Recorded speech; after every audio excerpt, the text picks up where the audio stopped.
Welcome, dear listener, to this journey through the culinary landscape of medieval times.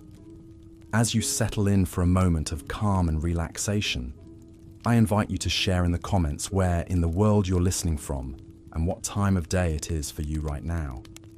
I always love seeing how far our community of night owls stretches. If you enjoy immersing yourself in the rich tapestry of history to unwind, consider subscribing for more soothing stories like this. Picture, if you will, a rustic table set with a humble meal. A bowl of thin, bland porridge, a hunk of dense, coarse bread, and perhaps a few morsels of tough, stringy meat, if the diner is lucky. This is the fare that sustained the majority of people in medieval times.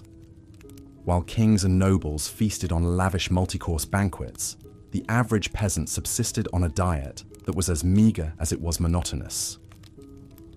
What factors conspired to make food in the Middle Ages so unappetizing for the masses? Let us explore this question and transport ourselves back to a time when filling one's belly was a daily struggle. In a medieval peasant's home, the aroma of exotic spices was noticeably absent. Cinnamon, ginger, nutmeg, pepper. These were luxuries reserved for the wealthy, brought from distant lands by intrepid merchants. Imagine the life of a spice trader in those times, navigating the treacherous Silk Road to bring a taste of opulence to European shores. For a glimpse of the value placed on these rare flavors, consider that in the 11th century, a pound of nutmeg cost 7 fattened oxen. The prohibitive expense of spices meant that the common folk had to make do with the pungent notes of garlic, mustard, and vinegar to enliven their plain fare. The blandness of peasant cuisine was not helped by the scarcity of fresh produce. Without reliable means of preservation, fruits and vegetables were seasonal treats at best. The lucky few who had access to a plot of land might grow some hardy crops like onions, leeks, and cabbages, but these were hardly enough to balance out a diet heavily reliant on grains. Breads and porridges made from barley, rye, and wheat formed the backbone of most meals, sometimes supplemented with legumes like peas and beans. While this diet was filling, it lacked essential nutrients, leading to widespread malnutrition and stunted growth. Meat, though prized, was a rarity on the peasant table. A prosperous family might keep a pig, some chickens, or even a cow. But these animals were valuable resources, not to be slaughtered lightly. Meat was reserved for special occasions like weddings and religious feasts, or when an animal was too old or infirm to serve any other purpose. When meat was available, every scrap was used from nose to tail. Offal, or organ meats, were common peasant fare, as were small birds and game caught by trapping or hunting, though poaching in the royal forests was a risky endeavour, punishable by severe penalties. Fish was more accessible than meat for those who lived near rivers or the sea, but it too was often preserved by drying, smoking, or salting to last through lean times. The result was a far cry from the delicate, flaky fillets we enjoy today. Herring, cod, and eel were among the most common catches, and they would be packed in barrels with generous amounts of salt to stave off spoilage. Freshwater fish like carp and pike were a delicacy reserved for the nobility, who maintained private fish ponds on their estates. The scarcity of fresh food meant that medieval cooks had to get creative with preservation methods. Pickling, fermentation, and drying were all common techniques to extend the shelf life of perishables. Cabbage would be shredded and fermented into sauerkraut, cucumbers and onions pickled in vinegar, and fruits like apples and pears dried for winter storage. These preserved foods added some much-needed variety to the peasant diet, but they were a far cry from the vibrant flavours of fresh produce. Even staples like bread and ale, which formed the foundation of medieval sustenance, were not always trustworthy. Unscrupulous bakers might stretch their dough with fillers like ground acorns, chalk, or even sawdust, leading to loaves that were as hard as rocks and about as nutritious. Ale, too, was often watered down to increase profits, a practice that earned some alewives a nasty reputation. In a time when clean drinking water was scarce, weak ale was often the only safe choice, as the brewing process helped to kill off harmful bacteria. This brings us to perhaps the most unappetizing aspect of medieval dining, the utter lack of hygiene. Without an understanding of germs and food safety, contamination was rampant. Livestock were often kept close to living quarters for warmth and protection, their waste seeping into the same areas where food was prepared and consumed. In crowded cities, garbage and human excrement filled the streets, tainting water sources and attracting vermin.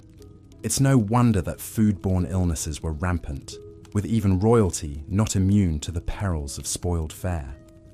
King John of England, for example, is said to have died after overindulging in peaches and new cider, a feast that likely led to a fatal case of dysentery.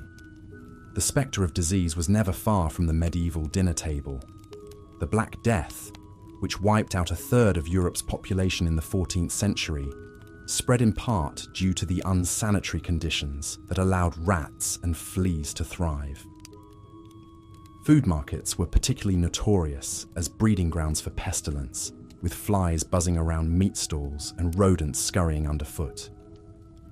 It's a wonder that anyone survived the perils of medieval dining at all. Yet even in the face of scarcity and disease, there were glimmers of gastronomic hope. Monasteries and abbeys often served as havens of relative plenty, with well-tended gardens and orchards providing a bounty of fresh produce. Monks were known for their culinary skills, with some even penning cookbooks that offered a glimpse into the more refined cuisine of the upper echelons. Of course, this food was not shared freely with the masses, but some monasteries did offer alms to the poor as a form of charity. For the nobility, feasts were an opportunity to showcase their wealth and power. A royal banquet might feature dozens of dishes, from roast swan and peacock to delicate pasties and sweetmeats. Spices flowed freely, as did wine and ale, creating an atmosphere of gluttonous revelry. But even these lavish spreads were not without their dangers. Food poisoning was a common occurrence, with spoiled meats and rancid sauces taking their toll on noble stomachs. And the sheer volume of food consumed could lead to painful digestive issues, a reminder that even the privileged were not immune to the hazards of medieval dining. As we reflect on the harsh realities of food in the Middle Ages, it's hard not to feel a sense of gratitude for the abundance and variety that we enjoy today. Our supermarkets brim with fresh produce from around the globe, our meats are safe and sanitized, and our spice racks hold flavors that would have been the envy of any medieval monarch. Yet even as we savor the fruits of modernity, we can't help but marvel at the resilience and ingenuity of our ancestors, who made do with so little and found ways to survive in the face of unrelenting hardship. So the next time you sit down to a meal, take a moment to appreciate the bounty before you. Savor the flavors and textures that medieval peasants could only dream of, and raise a glass to the countless generations who toiled and struggled to bring us to this point. And if you find yourself grumbling about a less than perfect dish, spare a thought for the medieval diner, for whom even a simple bowl of porridge was a hard-won blessing. As we let our minds drift back to that distant past, let us take comfort in the knowledge that we are the fortunate inheritors of centuries of culinary progress. And let us not forget the lessons that history has to teach us. Lessons of perseverance, creativity, and the enduring power of the human spirit to find sustenance and joy, even in the darkest of times. And so, dear listener, I bid you good night, and sweet dreams of a world where food is not just a necessity, but a source of endless delight.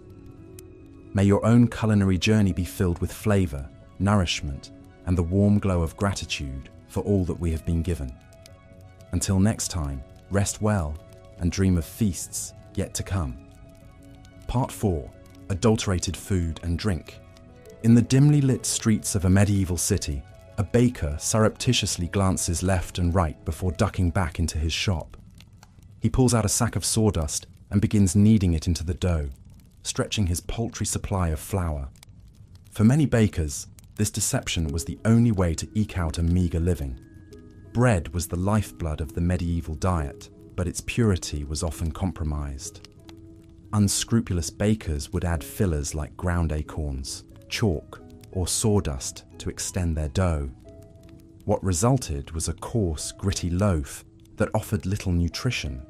The very staple that sustained peasants through their back-breaking labour had become yet another hardship to endure. Ale and wine, too, fell victim to the desperation of the times. Alewives and innkeepers, struggling to turn a profit, would water down their brew to stretch it further. The resulting drink was a thin, sour swill that bore little resemblance to the hearty ale that was the pride of the British Isles. One such alewife, Elizabeth, toils over her bubbling cauldron, stirring in yet another bucket of cloudy water. Her children hover near, their hungry eyes watching each drip, knowing their next meal depends on this batch.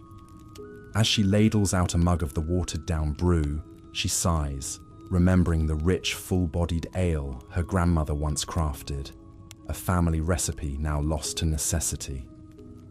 In a time when clean drinking water was a rarity, this adulterated ale and wine became an unfortunate necessity. Wells and rivers were often contaminated by human and animal waste, making them rife with disease. The alcohol in these drinks, though diluted, was still potent enough to kill some of the harmful bacteria. And so, peasants were forced to choose between risking the sickness of tainted water or the empty calories of watered-down ale. Attempts were made to curb these deceptive practices. The Assize of Bread and Ale, a 13th century law, set strict regulations on the price, weight, and quality of bread and ale. Transgressors faced hefty fines or even time in the pillory. But with the limited means of enforcement and the desperation of the poor, these laws did little to stem the tide of food adulteration. And so, the medieval peasant's lot was one of constant compromise, a balancing act between the gnawing pain of hunger and the bitter disappointment of adulterated food. Each mouthful was a reminder of their precarious existence, where even the most basic sustenance could not be taken for granted. As we delve further into the realities of medieval food, we must remember that these were not just historical facts, but the daily struggles of real people. In our next chapter, we'll explore how the very spaces in which they lived contributed to the challenges they faced in securing a decent meal, the close quarters shared by man and beast, and the lack of sanitation that plagued medieval cities, made the simple act of eating a perilous proposition. Part 5. Unsanitary conditions. Picture, if you will, a small thatched cottage huddled against the chill of a medieval winter. Inside, a family huddles around a meagre fire, their breath mingling with the steam rising from a bubbling pot of pottage. In the corner, a pig roots through the rushes, covering the dirt floor. It snorts and grunts, a constant backdrop to the family's daily life. This was the reality for many medieval peasants, a life lived in close quarters with their livestock. Animals were often kept inside the home for warmth and safety, their dung and debris mingling with the straw and rushes that served as the only floor covering. It was a breeding ground for disease, with fleas and lice thriving in the unsanitary conditions. Even in the grandest castles, sanitation was a challenge. Without a proper understanding of hygiene, even the most lavish feasts could end in tragedy. The story of King John of England serves as a poignant example. In 1216, while travelling across the country, the king fell ill after consuming a surfeit of peaches. Historians now believe these peaches were likely spoiled, leading to a case of dysentery that ultimately claimed the king's life. In the crowded cities of medieval Europe, the situation was even more dire. Narrow streets were choked with garbage and human waste, tainting the air and seeping into the water supply. In London, the River Thames served as both a source of drinking water and a dumping ground for the city's refuse. It's little wonder that disease ran rampant, with outbreaks of dysentery, typhoid, and even the dreaded Black Death. The Black Death, which swept through Europe in the 14th century, was in part able to spread so quickly and claim so many lives due to the unsanitary conditions of medieval cities. Fleas, carried by the rats that thrived in the filth, became the unwitting harbingers of the plague, spreading the disease from person to person with terrifying efficiency. For the average peasant, there was little escape from these unsanitary conditions. They lived and died amidst the filth, their bodies weakened by malnutrition and constant exposure to disease. Even the simple act of eating, which should have been a source of nourishment and comfort, became a gamble with every bite. As we consider these realities, it's easy to feel a sense of despair for the plight of the medieval peasant. But amidst this darkness, there were glimmers of light. The kindness of neighbours sharing what little they had, the solace found in faith and community. In our next chapter, we'll explore how the Church, despite its own role in the hardships of the time, also offered a measure of relief and hope to the hungry and the downtrodden. Part 6. The influence of the Church. The tolling of church bells marked the rhythm of life in medieval Europe. For peasants toiling in the fields, these peals signalled not just the call to prayer, but also a reprieve from the unrelenting demands of their work and their hunger. In a world where so much was uncertain, the Church stood as a bastion of stability and authority. But this authority came with its own set of rules and restrictions, many of which centered around food. The Catholic Church mandated frequent fasting and meatless days, particularly during the penitential season of Lent. For 40 days before Easter, the faithful were expected to abstain from meat, dairy, and eggs, a tall order for those already struggling to put food on the table. The story of one peasant family illustrates the hardship these fasts could impose. John and his wife, Margaret, toiled from sun-up to sundown on their small plot of land, barely growing enough to feed their 3 children. When Lent arrived, they faced a daunting choice: honour the fast and risk weakening their already malnourished bodies, or defy the Church and face the consequences for their immortal souls. In the end, they chose to follow the fast, subsisting on meagre portions of bread, pottage, and the occasional dried fish. By Easter, their faces were gaunt and their steps heavy with exhaustion. Yet they took solace in the belief that their suffering would be rewarded in the next life. Despite the additional hardships these fasts imposed, the Church was not entirely deaf to the plight of the poor. Monasteries and abbeys often served as a source of food aid, distributing bread and alms to the needy as a form of Christian charity. The monks, with their vast lands and resources, were able to provide a measure of relief to the hungry masses. Yet even this charity had its limits. When crops failed and famine struck, the demand for aid often outstripped the Church's ability to provide. And for those caught poaching in the royal forests, a desperate attempt to supplement their meagre diets with fresh game, the Church's mercy was noticeably absent. Poachers, if caught, faced severe punishments, from maiming to death, regardless of their circumstances. And so, the Church's influence on medieval food was a double-edged sword. It provided solace and aid to some, while imposing additional burdens on others. For the peasant family, faith was both a source of strength and a further trial to endure in the face of unrelenting hunger. As we turn our gaze to the final chapter of our journey through medieval food, we'll witness a scene of shocking contrast: the opulent feast of a noble household. Against the backdrop of peasant hardship, these lavish displays serve as a stark reminder of the vast inequalities that defined the era. Part 7. The rare medieval feast. The great hall of the castle is alive with the flicker of 100 candles.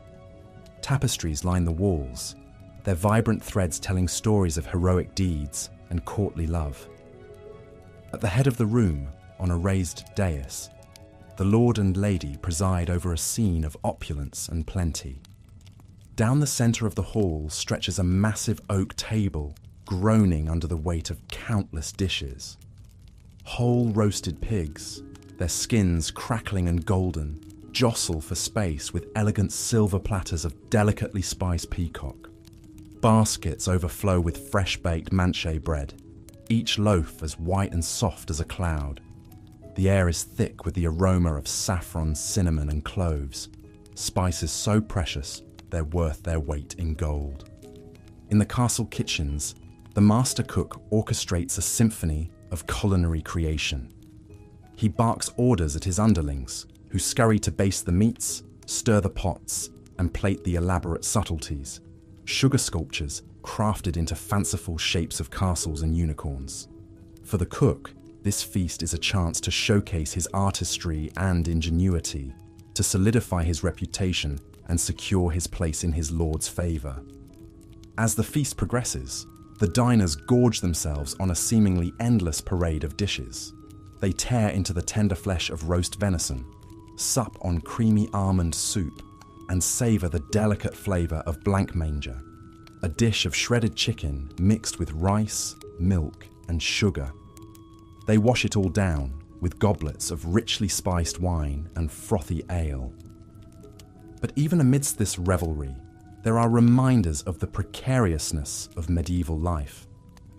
A noblewoman, her face flushed with wine, suddenly pales and excuses herself from the table, her stomach churning from the richness of the food. A knight, his teeth rotting from the sugary delicacies, bites into a particularly tough piece of meat and winces in pain. And hovering at the edges of the hall, the serving staff watch the excesses of their betters with a mixture of envy and resentment. They know that tomorrow they'll be back to their usual fare of coarse bread and thin gruel. The memory of this feast, a taunting reminder of the gulf between their world and that of their masters.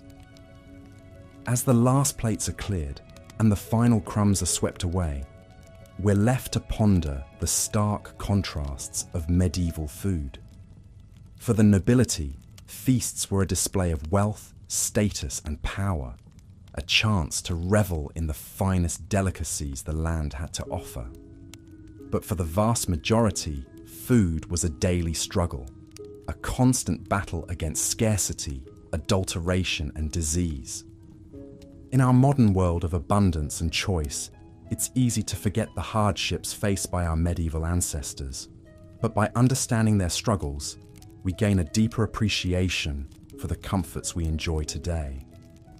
As we sit down to our own meals, let us take a moment to savor not just the flavors on our tongues, but the hard-won progress that allows us to eat with such ease and variety. And so, as we close the book on this exploration of medieval food, let us do so with a sense of gratitude and perspective. For in the grand tapestry of human history, our own time is but a brief and privileged chapter, woven from the threads of countless lives lived and meals shared, each one a testament to the enduring resilience of the human spirit. Conclusion. As we've journeyed through the landscape of medieval food, we've encountered a world of scarcity, hardship, and inequality.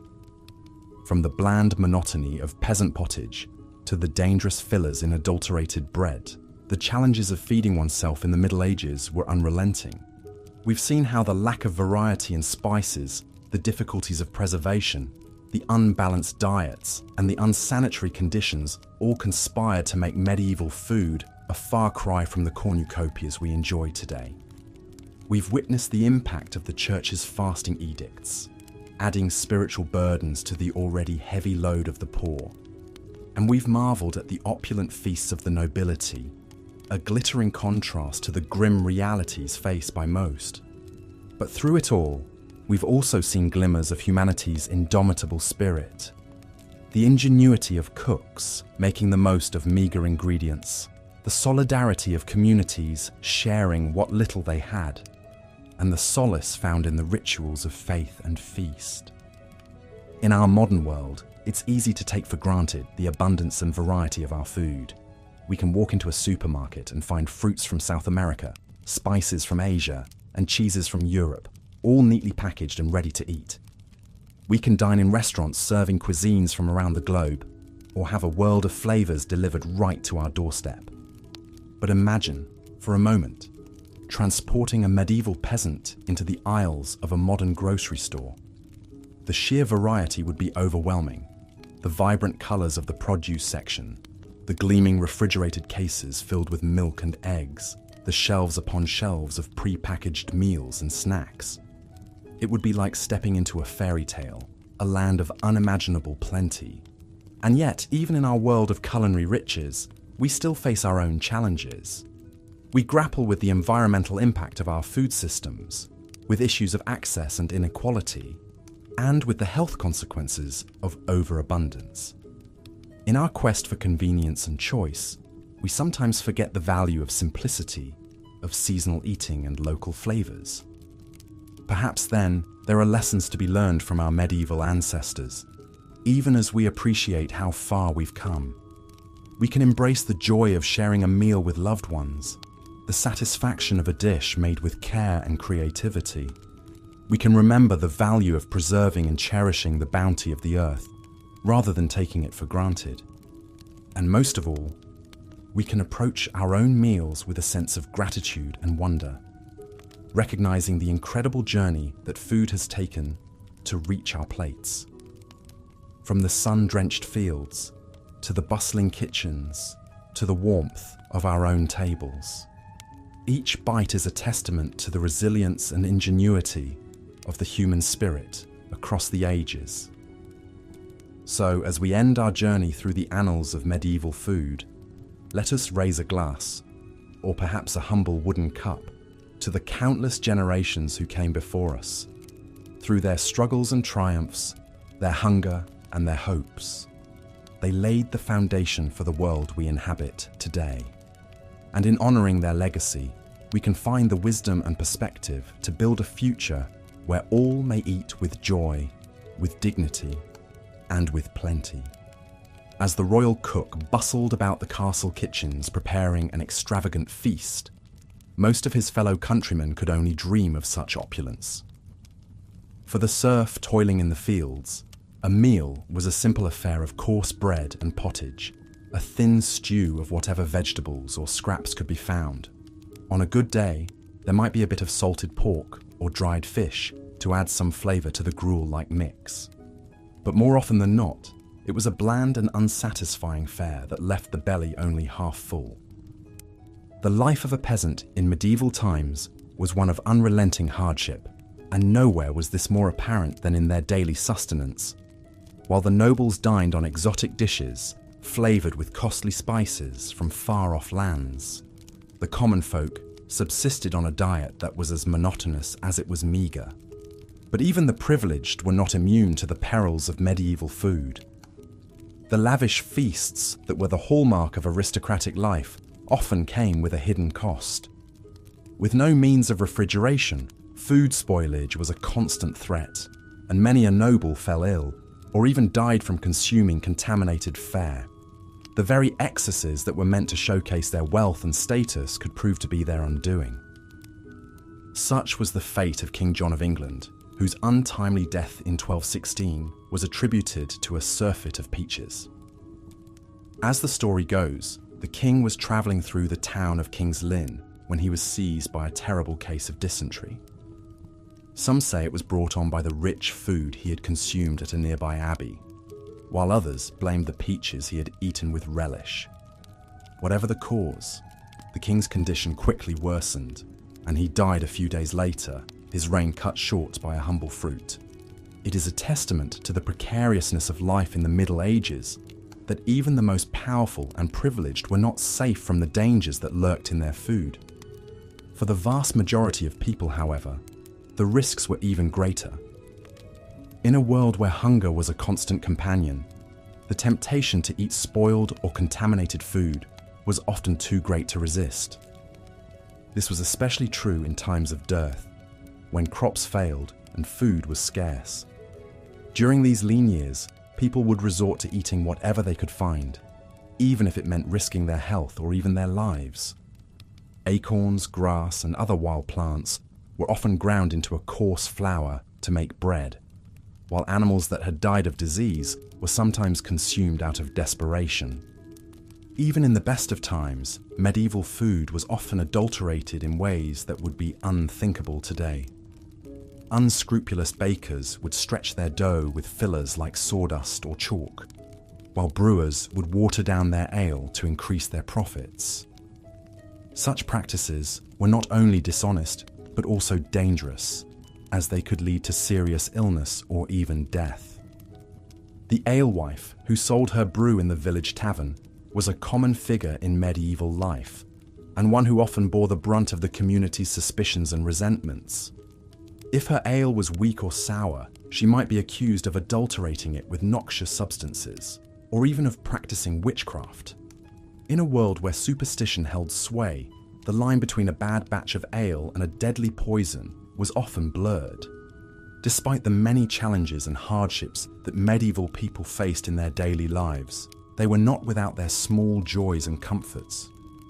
For the peasant family gathered around the hearth at the end of a long day, a simple meal of bread and pottage could be a moment of respite and togetherness.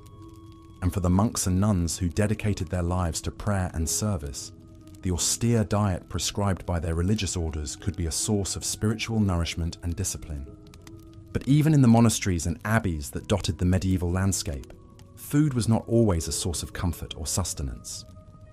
During the holy season of Lent, when Christians were expected to fast and abstain from meat, the already limited diets of the religious orders would be further restricted. For 40 long days, they would subsist on little more than bread, water, and the occasional vegetable or fish. For some, this period of deprivation was a welcome opportunity to focus on their spiritual lives and to draw closer to God. But for others, it was a time of great hardship and temptation, as the pangs of hunger gnawed at their resolve and tested their faith. In a world where food was so often scarce and unpredictable, the idea of voluntarily giving it up must have seemed like the height of insanity. And yet, despite all the hardships and challenges that medieval people faced in their daily lives, they found ways to adapt and persevere.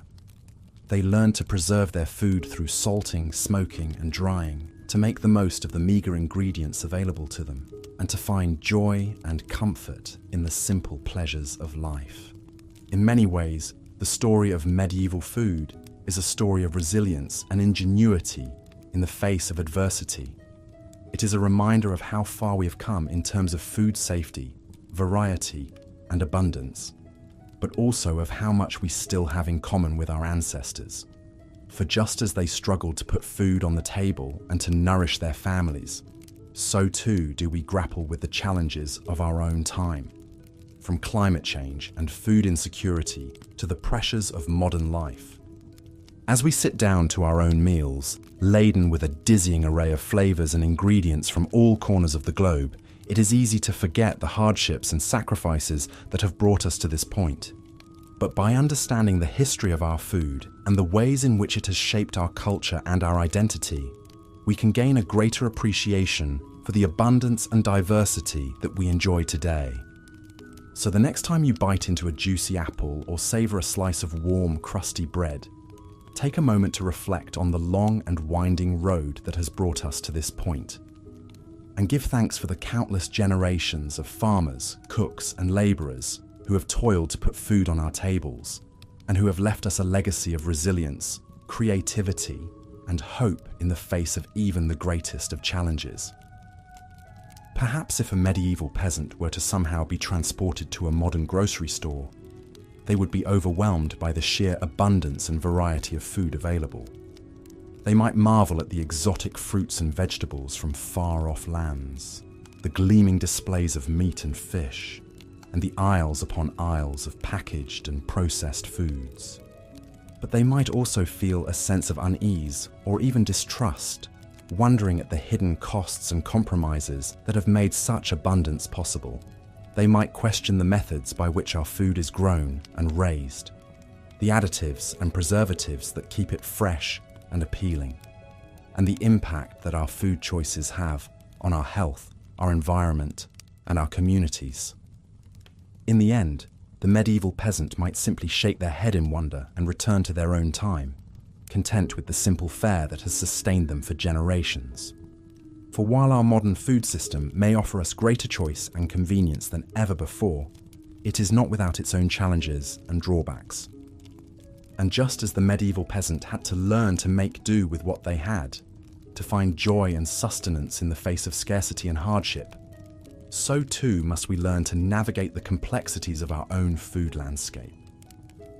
We must learn to make choices that nourish not only our bodies but also our souls, that honor the sacrifices and struggles of those who came before us, and that leave a legacy of health and abundance for generations to come. So let us raise a toast to the humble peasant, the hard-working farmer, the skilled artisan, and all those who have labored to put food on our tables throughout history. Let us savor the flavors and textures of the foods we eat, not just as a source of sustenance, but as a connection to the past and a promise for the future. And let us never forget the power of food to bring us together, to nourish our bodies and our spirits, and to remind us of our shared humanity in the face of even the greatest of challenges. As we've seen, the medieval spice trade was a lucrative but perilous business. Those who controlled the flow of spices could amass great fortunes, while those who toiled to bring these precious commodities to Europe risked life and limb. One such spice merchant was a man named Giovanni di Marignoli. Born in the early 14th century to a noble Florentine family, Giovanni seemed destined for a life of ease and comfort. But a restless spirit and a thirst for adventure led him down a different path. In 1338, Giovanni set out on a journey that would take him across the known world, from the bustling ports of Italy to the distant lands of China and India. As a papal envoy and missionary, his official purpose was to spread the Christian faith. But Giovanni was also a keen businessman, always on the lookout for valuable spices and other exotic goods to bring back to Europe. Giovanni's travels were fraught with danger at every turn. He crossed the vast deserts of Central Asia, braving sandstorms and bandits. He navigated treacherous mountain passes in the Himalayas, battling altitude sickness and frostbite.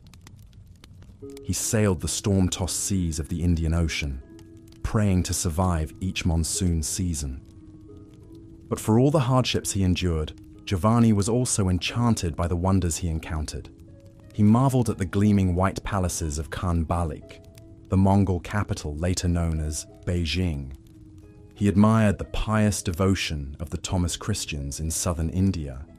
He reveled in the heady scents and flavors of the spice markets in Ceylon and Malabar. Along the way, Giovanni gathered a rich cargo of cinnamon, pepper, cloves, and nutmeg, carefully packed in chests to protect them from moisture on the long journey home. He knew that if he could bring these spices safely back to Italy, he stood to make a fortune. But Giovanni's luck was not to hold. According to some accounts, his ship was lost at sea on the return voyage, taking him and his precious spices down to the briny deep. Other tales hold that he survived the journey, only to be robbed and murdered by brigands on the outskirts of Florence, his spices scattered to the wind. Whatever the truth of his fate, Giovanni di Marignoli's story reminds us of the incredible risks and rewards of the medieval spice trade. For a few wealthy merchants and lucky adventurers, spices could be a ticket to untold riches. But for most, like Giovanni, they remained a tantalizing dream, always just out of reach. As we drift off to sleep, let us imagine we are in a bustling spice market in some far-flung corner of the medieval world. The air is thick with the scent of pepper and cinnamon, cardamom and saffron. Merchants haggle in a dozen different tongues, their voices rising and falling like the tide. We wander the narrow lanes, baskets in hand, marveling at the colourful mounds of spices from every corner of the globe. Here, a pile of ginger root, gnarled and pungent. There, a heap of cloves like tiny brown nails, their aroma warm and sweet. But as we fill our baskets, we can't help but feel a pang of regret for the many who will never taste these flavours. For the poor peasants back home, a pinch of pepper would be an unthinkable luxury, let alone a fragrant curry or a spiced wine. Their food, as we'll explore further, is a monotonous grind of gruel and grit, a far cry from the sumptuous feasts we've seen at the tables of the wealthy. But even those lavish banquets, as we'll soon discover, could come with their own hidden dangers and disgusting surprises. So let us savour this imagined abundance, this rare sensory delight, as we drift deeper into dreams. For when we wake, we'll have to confront once more the harsh realities of food in the Middle Ages. Realities that made filling one's belly a daily battle for princes and paupers alike. The scarcity and hardship that defined medieval food for the masses extended even to the staples that formed the backbone of their diets. Bread, the most basic and universal of foods, was often a coarse, unappetizing loaf that would be nearly unrecognizable today. For poorer peasants, bread was made from lower quality grains, like barley, rye, and even beans or chestnuts in times of shortage. This resulted in dense, dark loaves that were difficult to digest and provided little nutrition. The bread was often full of gritty impurities from poor milling techniques, and it would quickly go stale or mouldy in the damp conditions of many peasant homes. Even for slightly better off peasants who could afford wheat bread, the end product was a far cry from the fluffy, leavened loaves we enjoy today. Leavening agents like yeast were expensive and hard to come by, so most bread was unleavened flatbread, similar to modern pita. These flatbreads would be baked on a hearthstone or dried in the sun, resulting in a hard, cracker-like consistency. The quality of bread was so important that it was often used as a marker of social class. The whitest, finest loaves made from pure wheat flour were reserved for the nobility, while the greyish-brown loaves of the peasantry were derided as black bread. In some regions, strict laws even prohibited commoners from consuming white bread, reserving it as a privilege of the elite. One figure who stood out in the history of medieval bread production was the 12th century mystic Saint Hildegard of Bingen. Born into a noble family in what is now Germany, Hildegard entered the monastic life as a young girl and rose to become the abbess of her own community. In addition to her visionary spiritual writings and musical compositions, Hildegard was renowned for her knowledge of herbalism and natural medicine. She wrote extensively about the properties of grains and the importance of proper nutrition, even at a time when such ideas were not widely understood. In her treatise Physica, Hildegard described spelt, an ancient grain closely related to wheat, as the best grain for human consumption. She believed that spelt bread nourished the body and enhanced longevity, while cautioning against the consumption of raw cereals as damaging to health. Hildegard put her knowledge into practice, overseeing the extensive agricultural lands and bakery of her abbey. Under her guidance, the nuns of Bingen produced high-quality spelt bread that was distributed to the sick and poor in the surrounding community. Though spelt was still a luxury commodity out of reach for most peasants, Hildegard's advocacy of it as a healthier alternative to common wheat was remarkably prescient. Modern nutritional science has vindicated many of her claims, showing spelt to be higher in protein and easier to digest for many people than highly processed modern wheat. The life and work of Hildegard of Bingen provides a glimpse into the crucial role that bread played in medieval society, not just as a staple food, but as a symbol of social status and a potential tool for healing. Her teachings, informed by a holistic understanding of the connection between food and health, foreshadowed modern ideas about nutrition and wellness. Despite the efforts of visionaries like Hildegard, bread for most people in the Middle Ages remained a coarse, bland staple that was often scarce. The unequal distribution of this basic necessity was just one more way in which the stark class divides of medieval society manifested in its food culture. For the poorest peasants, even the meagre comfort of a regular supply of bread could be stripped away by the cruel twists of fate and weather.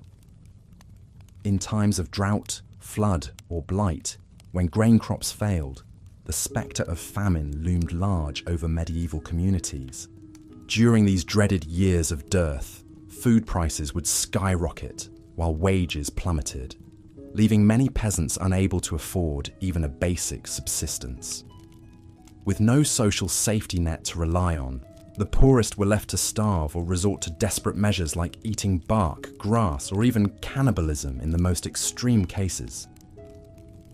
One of the worst famines to strike medieval Europe was the Great Famine of 1315 to 1322. A catastrophic confluence of factors, including climate change, crop failures, and the economic fallout of endless wars, plunged the continent into a 7-year period of starvation and misery. Chronicles of the time paint a grim picture of the suffering endured by the common people. Men ate dogs, horses, cats, and other unclean things, wrote the Flemish monk William of Nangis. Some men, it was said, compelled by hunger, ate the bodies of executed criminals, and some poor people even ate their own children. The famine hit the Low Countries and Scandinavia particularly hard, with mortality rates as high as 10 to 25% in some regions. In the German city of Erfurt, the famine years saw an average of 16 deaths per day, compared to just 2 per day in normal times. Even in the best of times, the threat of hunger was never far away for medieval peasants. Their precarious existence, always at the mercy of the elements and the whims of their lords, meant that food insecurity was a constant companion. The grim reality of famine cast a long shadow over the medieval world, serving as a reminder of the fragility of life in an era before modern agriculture and social welfare. It was a world where even the most basic necessity of bread could not be taken for granted, and where the spectre of starvation lurked just one bad harvest away. As we continue our journey through the culinary landscape of the Middle Ages, we'll see how this pervasive scarcity and insecurity shaped not just the diets, but the entire worldview of medieval people. In a time when a full belly was a luxury and a stale crust a treasure, food took on a significance that is hard to imagine from our modern vantage point of abundance and choice. But first, let's turn our attention to another staple of the medieval diet that was scarcely more appetizing than the era's bread: meat. For all but the wealthiest nobles, meat was a rare treat reserved for special occasions.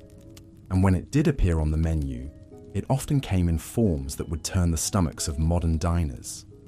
In the absence of refrigeration, medieval people had to rely on a variety of preservation methods to keep meat from spoiling.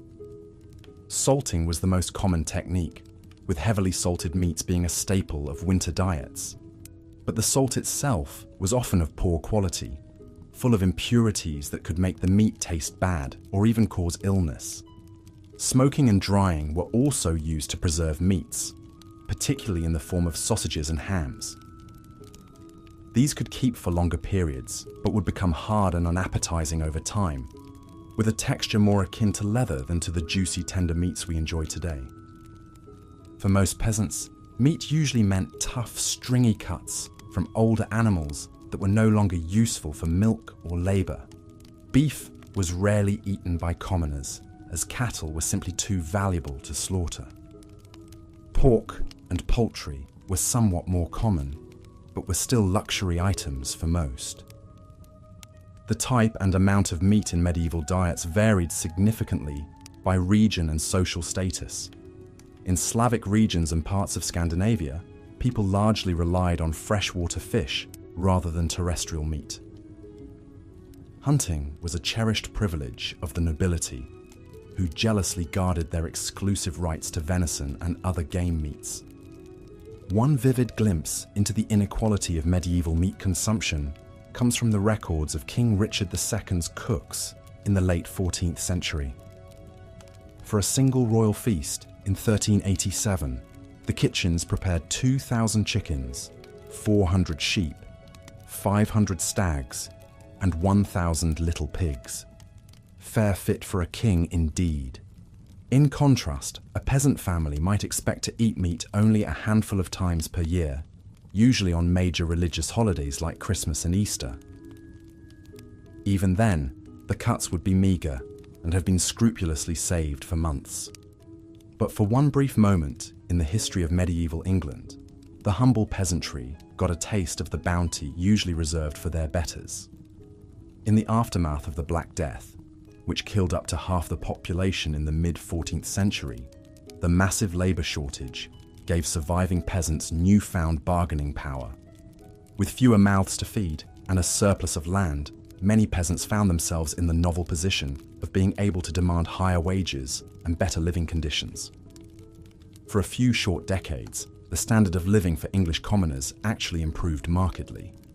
Meat consumption rose as more peasants could afford to keep livestock for their own tables rather than for the markets. Wages doubled or even tripled in some regions, allowing labouring families to supplement their usual fare of porridge and bread with the occasional chicken, pig, or even cow. But this golden age for the peasantry was to be short-lived. The landed nobility, alarmed at the rising power of the lower classes, fought back with laws attempting to freeze wages at pre-plague levels and tie peasants to the land. The tensions between the emboldened peasantry and the reactionary aristocracy would erupt in the Peasants' Revolt of 1381. Though the revolt was brutally suppressed, with its leaders executed and its gains largely rolled back, it stands as a testament to the transformative impact of the Black Death on medieval society. For a brief, shining moment, the common people of England got a taste of a life less constrained by scarcity and toil. But for most of the Middle Ages, and for most people, meat remained a rare and coveted treat. Its scarcity made it a potent symbol of status and wealth, a tangible reminder of the chasm between the haves and have-nots. In the great halls of castles and manors, nobles and knights feasted on heaping platters of roasted game and delicate fowl, washing it down with fine wines and honeyed mead. But in the hovels of the peasantry, a scrap of salted pork or a stringy chicken leg was a hard-won delicacy to be savoured and stretched as far as it could go. This disparity in access to such a basic foodstuff underscores the harsh inequalities that defined life in the Middle Ages. In a world where even a full belly was a mark of privilege, the gulf between rich and poor was as wide as the distance between a king's banquet table and a peasant's empty trencher. As we've seen, the rare morsel of meat was a highlight in the otherwise dreary and monotonous diet of most medieval people. But even this small pleasure was subject to strict regulation by the power of the Church. In medieval Europe, the Catholic Church wielded immense influence over every aspect of daily life, and food was no exception. The church calendar was dotted with fast days and meatless days, when the consumption of animal products was strictly forbidden. The most significant of these was the season of Lent, the 40-day period leading up to Easter. During this time, all meat, dairy, and eggs were off limits, leaving the faithful to subsist on a meagre diet of fish, vegetables, and bread. For wealthy nobles, this was a minor inconvenience. They could afford to import exotic fruits, nuts, and spices to liven up their Lenten fare, and their well-stocked fish ponds ensured a steady supply of fresh seafood. But for the poor, Lent meant an even more restricted and monotonous diet than usual. The Church's rationale for these dietary restrictions was rooted in the idea of penance and spiritual discipline. By denying themselves the pleasures of the flesh, even in the form of food, the faithful were thought to be purifying their souls and aligning themselves with the suffering of Christ. But in a world where hunger and scarcity were daily realities for most people, the idea of voluntary deprivation must have seemed a bitter irony. For peasants who rarely tasted meat anyway, the imposition of additional restrictions could feel like a cruel joke. Yet the power of the Church was so great that few dared to openly flout its dietary decrees. To do so was to risk not just social ostracism, but the very real threat of eternal damnation. In a time when the afterlife was considered more real and important than earthly existence, this was a potent deterrent indeed. One poignant tale that illustrates the hardships of Lenten fasting comes from the records of a 14th century English manor. In 1322, a peasant woman named Agnes Paston was brought before the manor court on charges of stealing 2 loaves of bread during Lent. In her defence, Agnes pleaded that she had stolen the bread to feed her starving children, who were too young to understand the rules of the fast. She begged for mercy, arguing that surely God would not want her innocent babes to go hungry. The court, moved by her plea, took the unusual step of acquitting Agnes of the theft charge. But they still admonished her for breaking the Lenten fast, reminding her that the needs of the soul must take precedence over the desires of the body. For Agnes and countless others like her, the rigid dietary restrictions of the church must have seemed like just one more burden in a life already defined by hardship and hunger. In a world where food was scarce and survival precarious, the idea of willingly forgoing what little sustenance was available must have been difficult to swallow. But the church's influence on medieval food culture wasn't entirely negative. Monasteries and abbeys were often at the forefront of agricultural innovation, pioneering new techniques for crop rotation, irrigation, and selective breeding. They also served as repositories of classical knowledge about agriculture and food preservation, keeping alive the wisdom of ancient Rome and Greece. Moreover, the church played a vital role in providing food aid to the poor and hungry. Monasteries were known for their charitable distribution of bread and ale to the needy, and many operated hospitals and almshouses to care for the sick and destitute. In a time before social welfare programs or organized charity, the church was often the only safety net available to the most vulnerable members of society. Its teachings about the virtues of charity and the sin of gluttony helped to create a moral imperative for those with means to share their bounty with the less fortunate. Of course, this charity was often mixed with a hefty dose of paternalism and moral judgment. The poor were expected to be grateful for whatever scraps they were given and to accept their lot in life as divinely ordained. But for those on the brink of starvation, even a small act of kindness could mean the difference between life and death. As the Middle Ages wore on, the culinary distance between the wealthy and the poor only grew wider. By the late 14th and 15th centuries, Europe was in the grips of what some historians have called the Little Ice Age, a period of cooler temperatures and frequent climatic disruptions. Crop yields declined as fields were battered by droughts, floods, and unseasonable frosts. Food prices skyrocketed, leaving many commoners unable to afford even basic staples.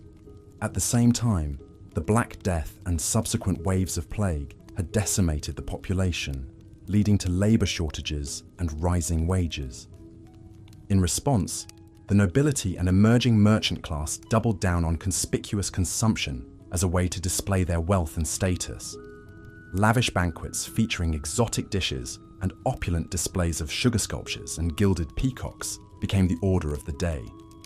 Meanwhile, the poor were left to survive on whatever meager scraps they could scrounge. In times of dearth, many were reduced to eating famine bread, made from a desperate mix of peas, beans, acorns, and even sawdust. Others resorted to foraging for wild plants or hunting any animals they could catch, from rodents to crows. But even in the midst of this stark inequality, there were glimmers of hope and resistance. Peasant revolts, like the English Rising of 1381 or the German Bundschuh movement of the early 16th century, saw the common people rising up to demand better treatment and a fairer share of the wealth. While these uprisings were often brutally suppressed, they nonetheless testified to the unquenchable human spirit and the enduring dream of a world where everyone could enjoy the basic dignity of a full belly and a decent life. And in the kitchens and gardens of ordinary people, the seeds of a more vibrant and diverse food culture were being planted. Women, who bore the primary responsibility for feeding their families, were the unsung heroes of medieval cuisine. With creativity and resourcefulness, they found ways to coax flavor and nourishment out of even the humblest ingredients. In the folk traditions of pickling, preserving, and foraging, they passed down knowledge that would sustain their communities through the lean times and lay the foundation for the culinary revolutions to come. And in the communal ovens and shared meals of village life, they nurtured a spirit of solidarity and resilience that would prove as sustaining as any loaf of bread.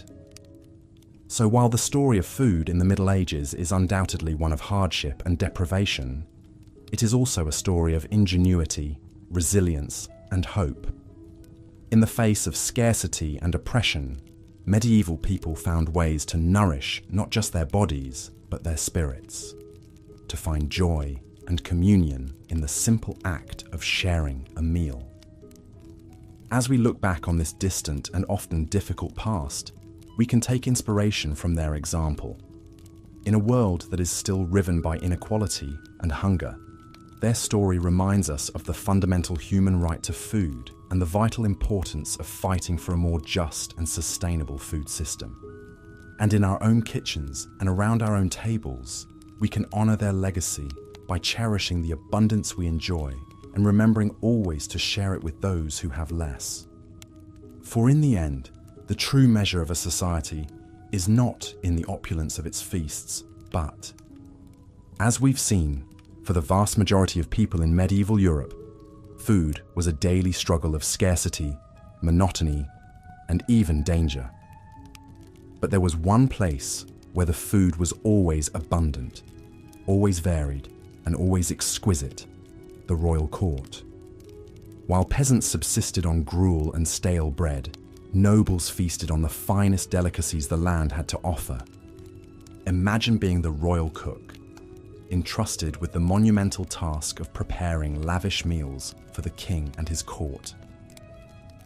Your day begins before dawn as you oversee the delivery of ingredients from far and wide.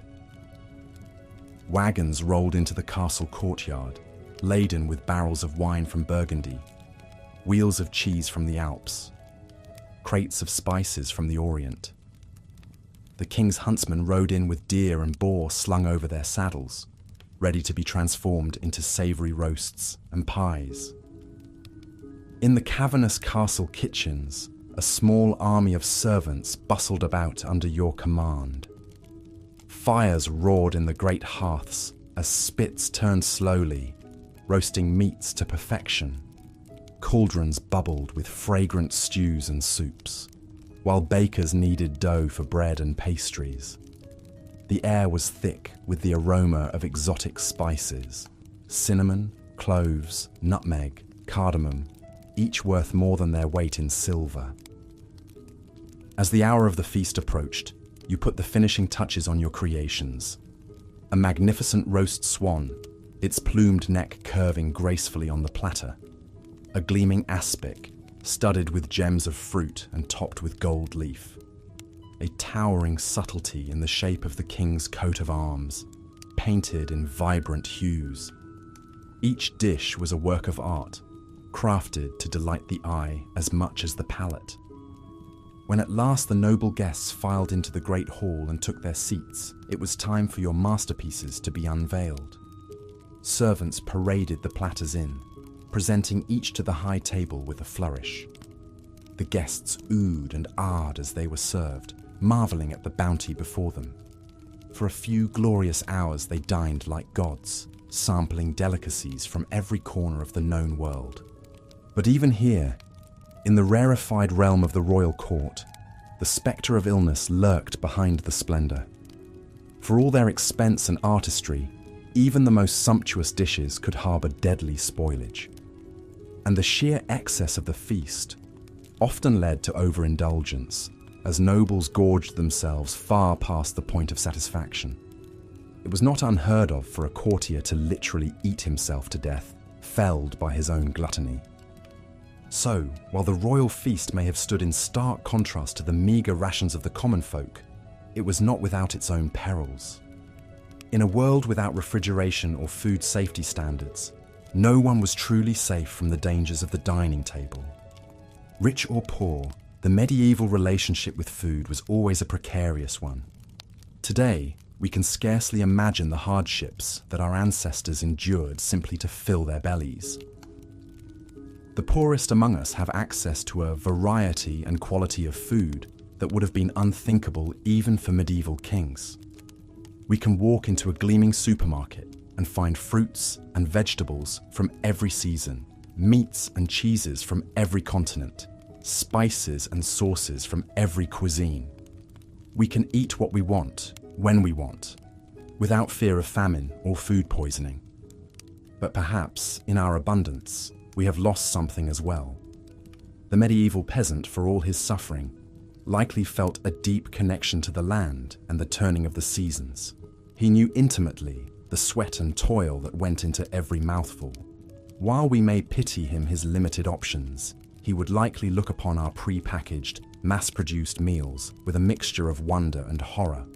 One can imagine a medieval serf transported to the snack aisle of a modern grocery store, marveling at the colourful bags and boxes stretching out before him. He picks up a shiny packet, turning it over in his weathered hands. Cheetos, he reads slowly, sounding out the unfamiliar word. Made with real cheese. He shakes his head in disbelief. Real cheese? For a mere peasant? Impossible. He puts it back on the shelf and moves on, overwhelmed by the strange bounty of this new world. As we drift off to sleep, bellies full of whatever we desire, let us take a moment to reflect on the privilege of choice. Let us remember the countless generations who came before, who fought and scraped and starved so that we might have the luxury of a full larder. And let us be grateful for the simple, everyday miracle of enough to eat. As the sun set over the bustling port city of Venice, a weary spice merchant named Luca disembarked from his ship, his precious cargo of exotic spices from the east secured tightly in his satchel. Luca had spent months traversing the treacherous Silk Road, braving bandits, sandstorms, and searing heat to bring a taste of faraway lands to the tables of wealthy Europeans. For Luca and merchants like him, the spice trade was a lucrative but perilous endeavour. The demand for spices like pepper, cinnamon, cloves, and saffron was insatiable among the nobility, who used them to flavour their rich dishes and show off their affluence. But for the common folk, these things remained an unattainable luxury, their meals remaining sadly bland and unappetising.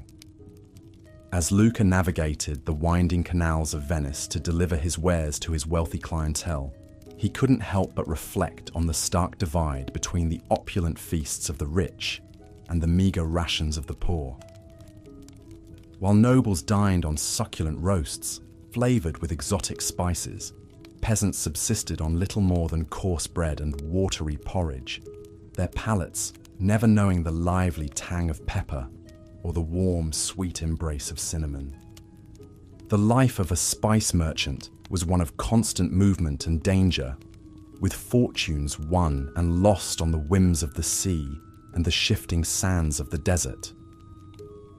Luca had seen his fair share of hardships on his journeys. Attacks by marauding bandits, treacherous mountain passes, and the ever-present threat of disease. But he pressed on, driven by the promise of riches and the thrill of the unknown. As he made his final deliveries and counted his profits, Luca couldn't shake the feeling that for all the wealth and prestige the spice trade brought him, it remained a bitter reminder of the deep inequalities that plagued medieval society. While he dined on saffron-infused stews and fragrant spiced wines, the common people went to bed with growling stomachs, their dreams haunted by the enticing aromas that wafted from the kitchens of the elite.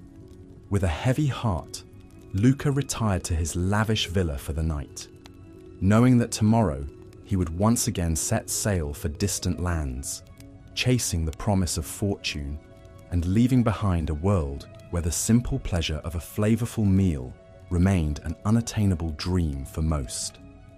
As the first light of dawn crept over the horizon, a weary housewife named Matilda stirred from her slumber, her mind already racing with the countless tasks that lay ahead.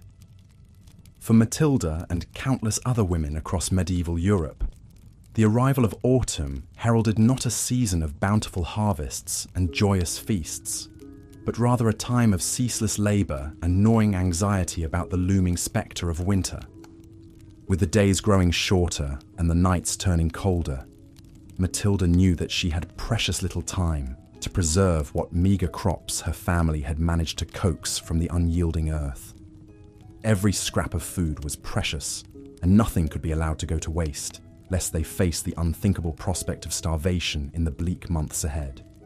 As she set about her work, Matilda's mind wandered to the lavish feasts of the nobility, where sumptuous meats and exotic delicacies were consumed with wanton abandon.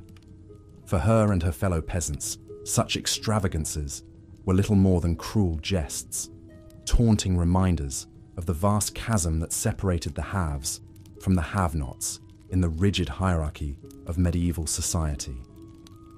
With calloused hands and an aching back, Matilda toiled from dawn until dusk, salting and smoking what little meat they had managed to raise, pickling vegetables in precious vinegar, and hanging herbs to dry in the rafters. The work was monotonous and exhausting, but she couldn't afford to rest, knowing that every morsel she preserved now could mean the difference between life and death come winter. As the days wore on and the leaves began to turn, Matilda's thoughts turned to the harsh realities that lay ahead. Even with all her hard work, she knew that the winter would be a time of scarcity and hardship, with meals consisting of little more than coarse bread and thin gruel, day after day. The spectre of hunger was a constant companion, lurking just beyond the threshold, waiting to sink its icy claws into the vulnerable and the weak. But even in the face of such bleak prospects, Matilda found solace in the knowledge that her tireless efforts would at least give her family a fighting chance. With a fierce determination burning in her heart, she continued her labours, her hands raw and her spirit weary, but her resolve unshakable. For in a world where famine and privation were constant threats, the simple act of preserving food was an act of defiance, a stubborn refusal to submit to the unyielding cruelty of fate.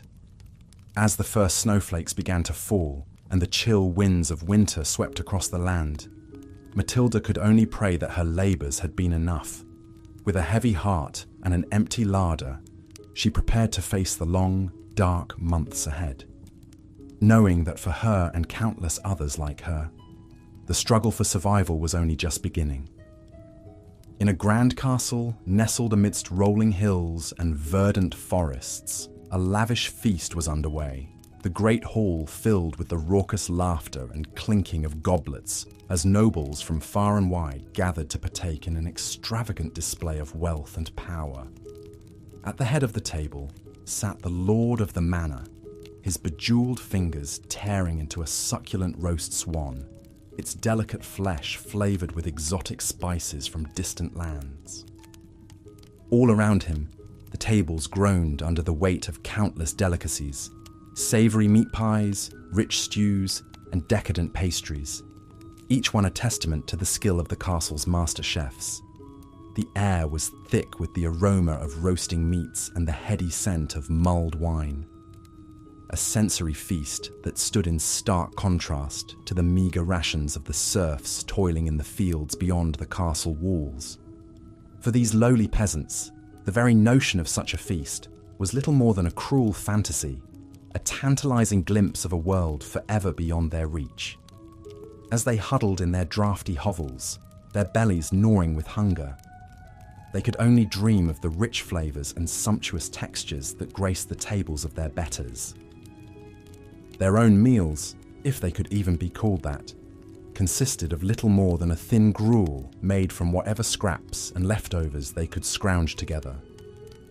A few lucky ones might have a meagre crust of bread to gnaw on, but for most, even that was a rare luxury. The thought of meat, let alone the succulent delicacies being devoured by the nobles, was little more than a distant fantasy. As the feast wore on, and the wine flowed freely, the nobles grew ever more boisterous, their laughter ringing through the halls and echoing off the stone walls. They traded bawdy jokes and tales of their exploits, their faces flushed with the warmth of the fire and the satisfaction of their overindulged appetites. But beyond the castle walls, the serfs huddled in their misery, their stomachs cramping with hunger and their hearts heavy with the knowledge that they would likely never know the pleasures of a full belly or a contented smile. For them, life was little more than an endless cycle of backbreaking labor and gnawing hunger, the cruel whims of fate forever conspiring to keep them in their place. As the last embers of the feast's great fires died out and the nobles retired to their plush chambers, the serfs returned to their own meager dwellings, their minds haunted by the tantalizing aromas and raucous laughter that had filled the night air. With heavy hearts and empty stomachs, they settled in for another long, cold night, the spectre of hunger their constant companion and the dream of a better life little more than a cruel, taunting mirage. In the bustling streets of a medieval town, an alewife named Agnes hurried to and fro, her arms laden with jugs of her latest brew. Agnes was a stout, no-nonsense woman who had been brewing ale for as long as anyone could remember. It was a hard life, fraught with long hours and meagre profits, but it was the only life she had ever known. As she made her way through the winding alleys, dodging the refuse and filth that littered the streets, Agnes couldn't help but feel a pang of guilt over the shortcut she had taken with her latest batch. Times were tough, and the price of grain had skyrocketed, leaving her with little choice but to stretch her ale with a bit of extra water. It was a risky move, one that could land her in hot water with the local authorities if anyone found out. But what choice did she have? Agnes knew that her customers, mostly hard-working labourers and craftsmen, relied on her ale to provide a brief respite from the drudgery of their daily lives. They craved the rich, hearty flavour and the pleasant buzz that came with a few pints after a long day's work. But with the cost of ingredients eating into her already meagre profits, Agnes had been forced to cut corners wherever she could. As she arrived at the tavern and began to unload her wares, Agnes couldn't shake the nagging feeling that she was betraying her customers' trust. She took pride in her craft, and the thought of serving them watered-down swill made her stomach churn. But what choice did she have? It was either adulterate her brew or risk losing everything she had worked so hard to build. With a heavy heart, Agnes began to serve her customers, watching as they eagerly quaffed down the subpar ale, their faces contorting in disappointment as they realized that something was amiss. Some grumbled under their breath, while others outright complained, demanding to know what had happened to the usually stellar brew. Agnes did her best to deflect their questions and assuage their concerns, but the guilt continued to gnaw at her. She knew that her actions were wrong, but in a world where survival was a daily struggle, sometimes compromises had to be made. As the night wore on and the crowd began to thin, Agnes finally allowed herself a moment to breathe. She surveyed the empty jugs and the meagre pile of coins on the counter, a bitter reminder of the harsh realities of her trade. With a weary sigh, she began to clean up, her mind already racing with worries about how she would make ends meet in the days to come. For Agnes and countless other alewives like her, the struggle to survive in a world of scarcity and hardship was a constant battle. Each day brought new challenges and difficult choices, and the line between right and wrong often blurred in the face of desperation. But still, they persevered, driven by the hope that someday, somehow, their hard work and sacrifice would pay off, and they would finally know the taste of a better life. In the grand halls of a medieval palace, a royal cook named Guillaume scurried about the kitchen, his brow furrowed in concentration as he oversaw the preparations for the evening's lavish feast. Guillaume was a master of his craft, renowned throughout the land for his ability to create culinary masterpieces that dazzled the senses and left even the most discerning palates in awe. As he moved from station to station, barking orders and sampling sauces, Guillaume couldn't help but feel a sense of pride at the opulence and extravagance that surrounded him. The kitchen was a hive of activity, with scullery maids and kitchen boys scurrying to and fro, their arms laden with the finest ingredients from across the realm. There were plump capons and succulent roasts, their skins glistening with honey and spices, mountains of fresh fruits and vegetables, their colours so vibrant they seemed to leap off the platters, and delicate pastries and confections, each one a work of art in its own right. It was a true testament to the wealth and power of the royal court, and Guillaume revelled in his role as the mastermind behind it all. But even as he basked in the glory of his creations, Guillaume couldn't shake the unease that gnawed at the back of his mind. He knew all too well the stark contrast between the lavish feasts he prepared for the nobility and the meagre scraps that passed for meals among the common folk. It was a divide that troubled him deeply, though he knew that to speak out against it would be to risk everything he had worked so hard to achieve. As the final preparations were made and the first course was served, Guillaume watched from the shadows as the nobles took their seats, their faces alight with anticipation. He saw the way their eyes widened in delight as they tasted his creations, the appreciative murmurs and nods of approval that rippled through the crowd. For a moment, he allowed himself to bask in the satisfaction of a job well done. But as the night wore on and the revelry grew more boisterous, Guillaume couldn't shake the growing sense of unease that tugged at his heart. He thought of the countless hungry mouths beyond the palace walls, the gaunt faces and hollow eyes of those who had never known the pleasure of a full belly. As the last of the dishes were cleared away and the nobles retired to their chambers, their stomachs groaning with the excesses of the feast, Guillaume finally allowed himself a moment to rest.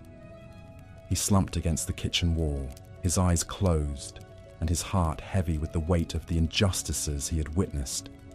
In that moment, he couldn't help but wonder what it would be like to live in a world where food was not a privilege reserved for the few, but a basic right afforded to all. He knew that such a world was little more than a dream, a fantasy as distant and unattainable as the stars themselves.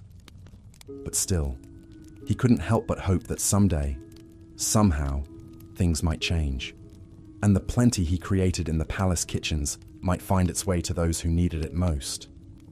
Until then, Guillaume knew that he would continue to ply his trade, his hands forever stained with the guilt of the plenty he created and the poverty he helped perpetuate.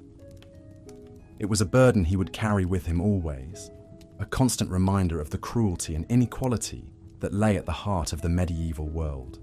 As we have journeyed through the annals of medieval history, exploring the harsh realities and cruel inequities that define the era's food culture, it is impossible not to feel a sense of gratitude for the relative abundance and variety that we enjoy in the modern age. The struggles and hardships faced by our ancestors, from the lowliest serf to the most skilled artisan, serve as a poignant reminder of just how far we have come in our quest to ensure that all people have access to the basic necessities of life. But even as we celebrate the progress we have made, it is important to remember that the spectre of hunger and malnutrition still looms large in many parts of the world. Even in the midst of plenty, there are still those who go to bed with empty stomachs and aching hearts, their dreams haunted by the same cruel inequalities that plagued the medieval world. As we reflect on the lessons of the past and the challenges of the present, it is clear that the fight for food justice is one that is far from over. It is a struggle that will require the collective efforts of all those who believe in the basic human right to nourishment and sustenance. A struggle that will test our resolve and our compassion in equal measure. But even in the face of such daunting odds, we must never lose sight of the progress we have made and the hope that sustains us. We must draw strength from the courage and resilience of those who came before us, those who toiled in the fields and labored in the kitchens, their hands calloused and their hearts heavy with the weight of their burdens. And we must continue to push forward, to fight for a world in which no one goes hungry, and in which the bounty of the earth is shared equally among all those who call it home. It is a vision that may seem distant and unattainable, a dream as fragile and fleeting as the wisps of steam rising from a bowl of gruel. But it is a dream worth fighting for, a dream that has the power to transform the world and bring hope to the hearts of all those who hunger for a better tomorrow. So let us go forth with renewed purpose and determination, armed with the knowledge of the past and the hope of the future. Let us work to build a world in which the plenty of the palace kitchens finds its way to the bellies of the poor, and in which the joys of the harvest are shared by all those who have labored to bring it to fruition. For in the end, the struggle for food justice is not just about filling stomachs and sating hunger. It is about the very essence of what it means to be human, about the bonds of compassion and empathy that bind us all together across the gulfs of time and space. It is a struggle that will require all of our strength and all of our courage, but it is a struggle that we cannot afford to lose. So let us go forth with open hearts and willing hands, ready to do our part in the great work of building a world in which all people can know the simple joy of a full belly and a contented smile. For in that world, the legacy of the medieval food culture will not be one of scarcity and deprivation, but one of abundance and hope, a testament to the enduring power of the human spirit to overcome even the darkest of times. Of course, for the peasants toiling in the fields from dawn to dusk, such extravagance was unimaginable. They subsisted on the most meagre of meals, their bellies never fully sated. A typical repast might consist of a thin barley or rye porridge, known as pottage, accompanied by a hunk of dense, coarse bread. If they were fortunate, they might have a small scrap of hard cheese or a few shriveled peas to add some sustenance. Meat was a rare luxury, perhaps a bit of tough, stringy salted pork on a special occasion like Christmas or Easter. The lack of variety in the peasant diet was striking. While the nobility dined on delicacies from distant lands, the common folk made do with the same bland staples day after day. There was little to break the monotony save for the changing of the seasons, which dictated what meagre produce might be available. In the spring, tender greens like nettles or dandelions might provide a welcome respite from the usual fare. Come summer, a few precious fruits, small, hard apples or bitter crab apples, could be gathered from the woods. Autumn brought the harvest season, a time of back-breaking labour, but also a brief abundance of fresh grains, and perhaps a slaughtered hog or two to put up salt meat for the long winter ahead. Ah, winter, the leanest and most dreaded of seasons for the medieval peasant. As the days grew short and the nights bitter cold, families huddled around smoky hearths, bellies pinched with hunger. What little food remained from the harvest had to be carefully hoarded, doled out in small portions to make it last until spring. This was the time of year when the pottage grew thinner and more watery, the bread even harder and more tooth-breaking.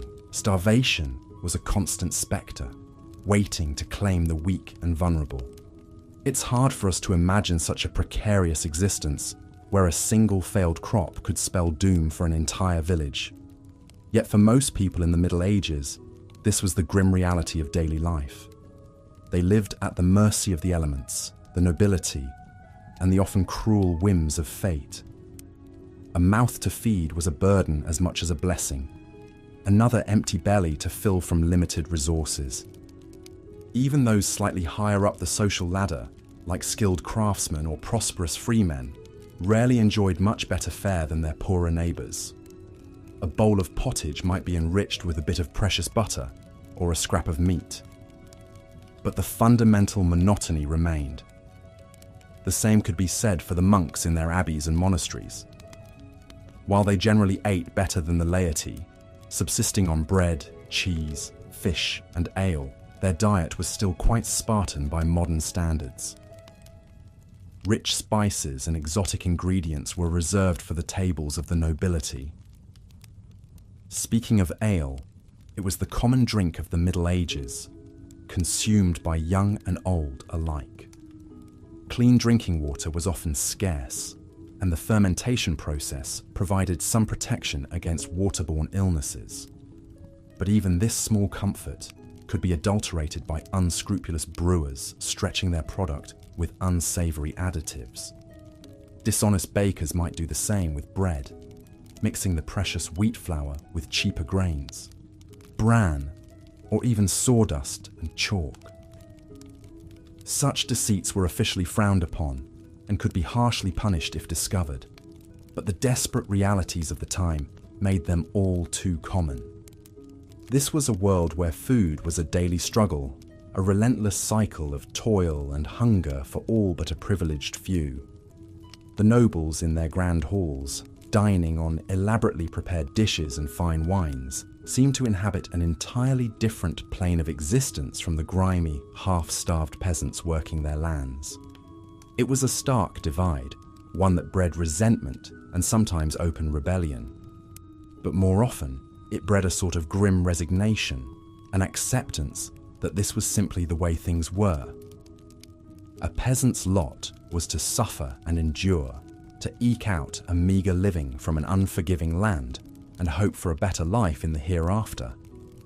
Yet even in the midst of such hardship, there were small moments of respite and celebration. Holidays and feast days provided brief glimpses of plenty, when even the poorest might enjoy a bit of meat or a sweet pastry. Weddings, christenings, and other milestones were marked with communal meals, a chance for neighbours to come together and share what little they had. These fleeting moments of conviviality made the hard times more bearable, a reminder that even in the face of great adversity, the human spirit could endure. And endure they did, these hard-bitten medieval folk. They bore their burdens with a stoicism and tenacity that's hard to fathom from our modern vantage point.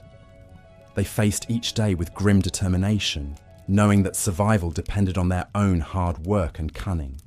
In a world where starvation was always lurking just around the corner, there was no room for idleness or self-pity. Perhaps that's why tales of great feasts and fantastical foods held such appeal in medieval popular culture.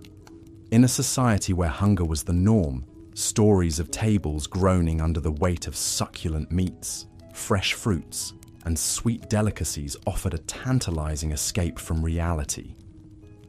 Myths and legends often featured magical cauldrons that never ran empty or enchanted lands where no one ever went hungry.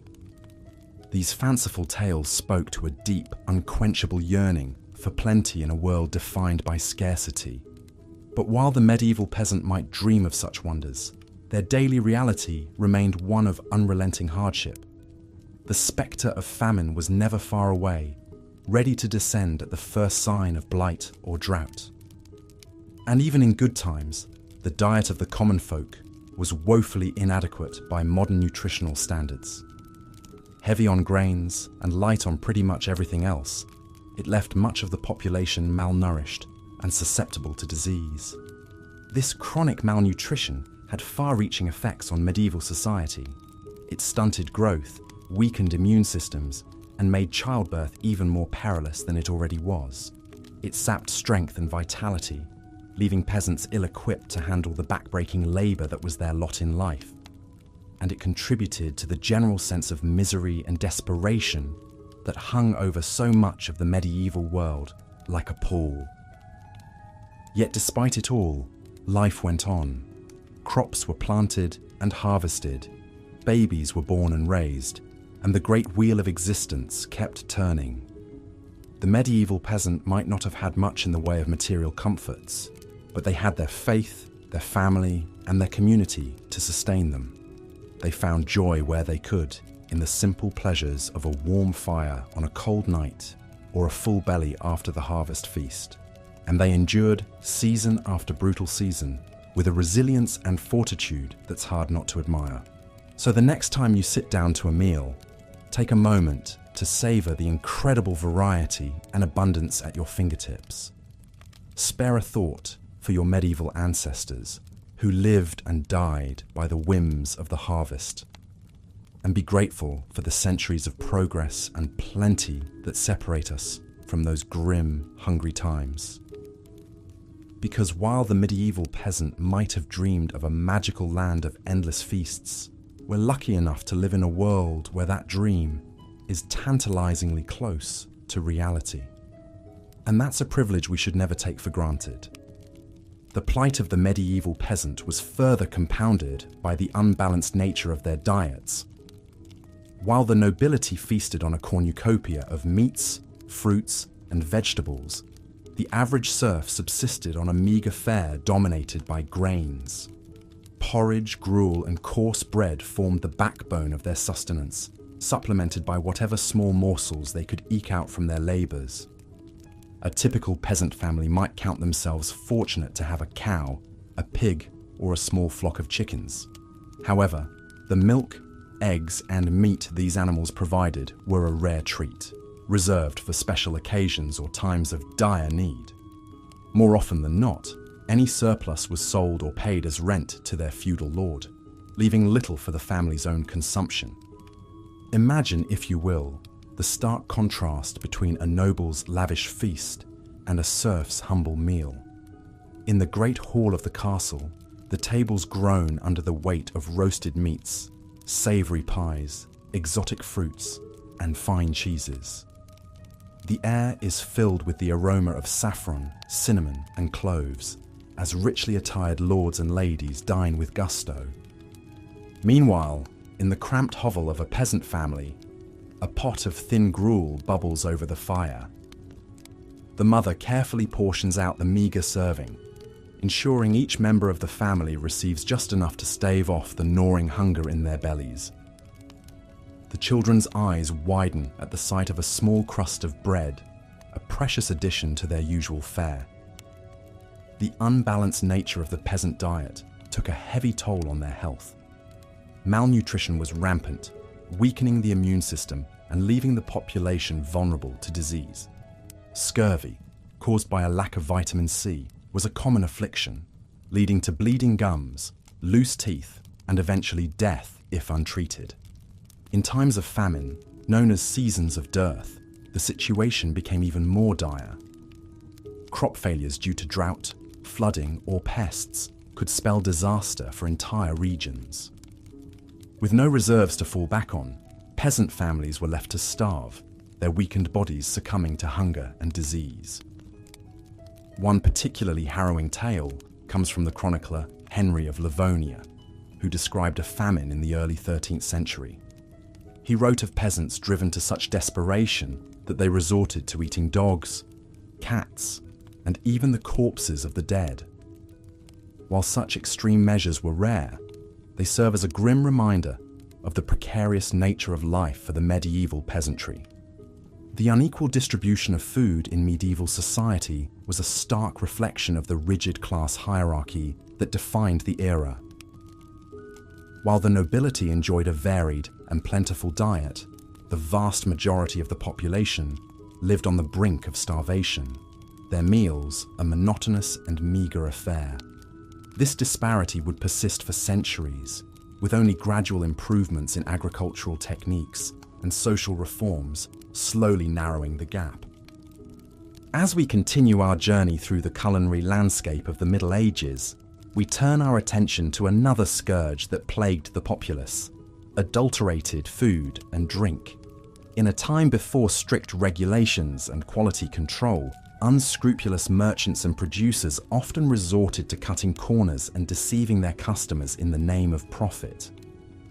One common target for adulteration was bread, a staple of the medieval diet.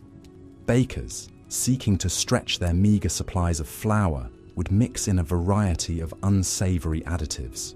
Ground acorns, chalk, sawdust, and even ground bones were among the fillers used to bulk up the loaves. The resulting bread was often dense, gritty, and lacking in both flavour and nutrition. Ale and wine, the favoured drinks of the era, were also subject to tampering. In a time when clean drinking water was often scarce, these fermented beverages were seen as a safer alternative. However, unscrupulous brewers and vintners would often water down their products to increase their profits, resulting in weak, insipid drinks that did little to quench the thirst or lift the spirits. The story of Agnes, the alewife, illustrates the temptation to adulterate one's wares. Agnes, a widow struggling to make ends meet, relied on the meagre profits from her small brewing operation to support herself and her children. One particularly lean year, with the price of grains soaring and her customers dwindling, Agnes made the fateful decision to water down her ale, stretching her limited supply to sell more volume. At first, her deception went unnoticed, and Agnes breathed a sigh of relief as the coins clinked into her purse. However, word soon spread of the weak, tasteless brew, and her once loyal customers began to seek out other alehouses. Agnes's reputation was ruined, and she was forced to close her doors, leaving her family to face an uncertain future. While medieval authorities did attempt to regulate the quality of food and drink, enforcement was often lax and inconsistent. The Assize of Bread and Ale, a 13th century English law, set strict standards for the weight and price of these staples, but bakers and brewers found creative ways to skirt the rules. Fines and public humiliation were common punishments for those caught adulterating their products, but the lure of easy profits often outweighed the risk of getting caught.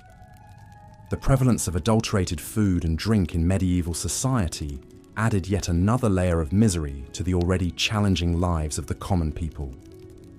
Not only were their diets monotonous and nutritionally deficient, but they also had to contend with the constant threat of being cheated or sickened by unscrupulous producers. It was a harsh reminder of the powerlessness of the masses in the face of a system stacked against them. As we delve deeper into the realities of medieval food, it becomes increasingly clear that the romantic image of a bountiful, rustic past is a far cry from the truth. For the vast majority of the population, eating was a daily struggle, fraught with scarcity, monotony, and the ever-present spectre of adulteration. In a world where food was quite literally a matter of life and death, the medieval peasant had little choice but to make do with whatever meagre sustenance they could scrape together. But the challenges of medieval dining were not limited to the quality and quantity of the food itself. The very environment in which people ate was often a source of discomfort and even danger.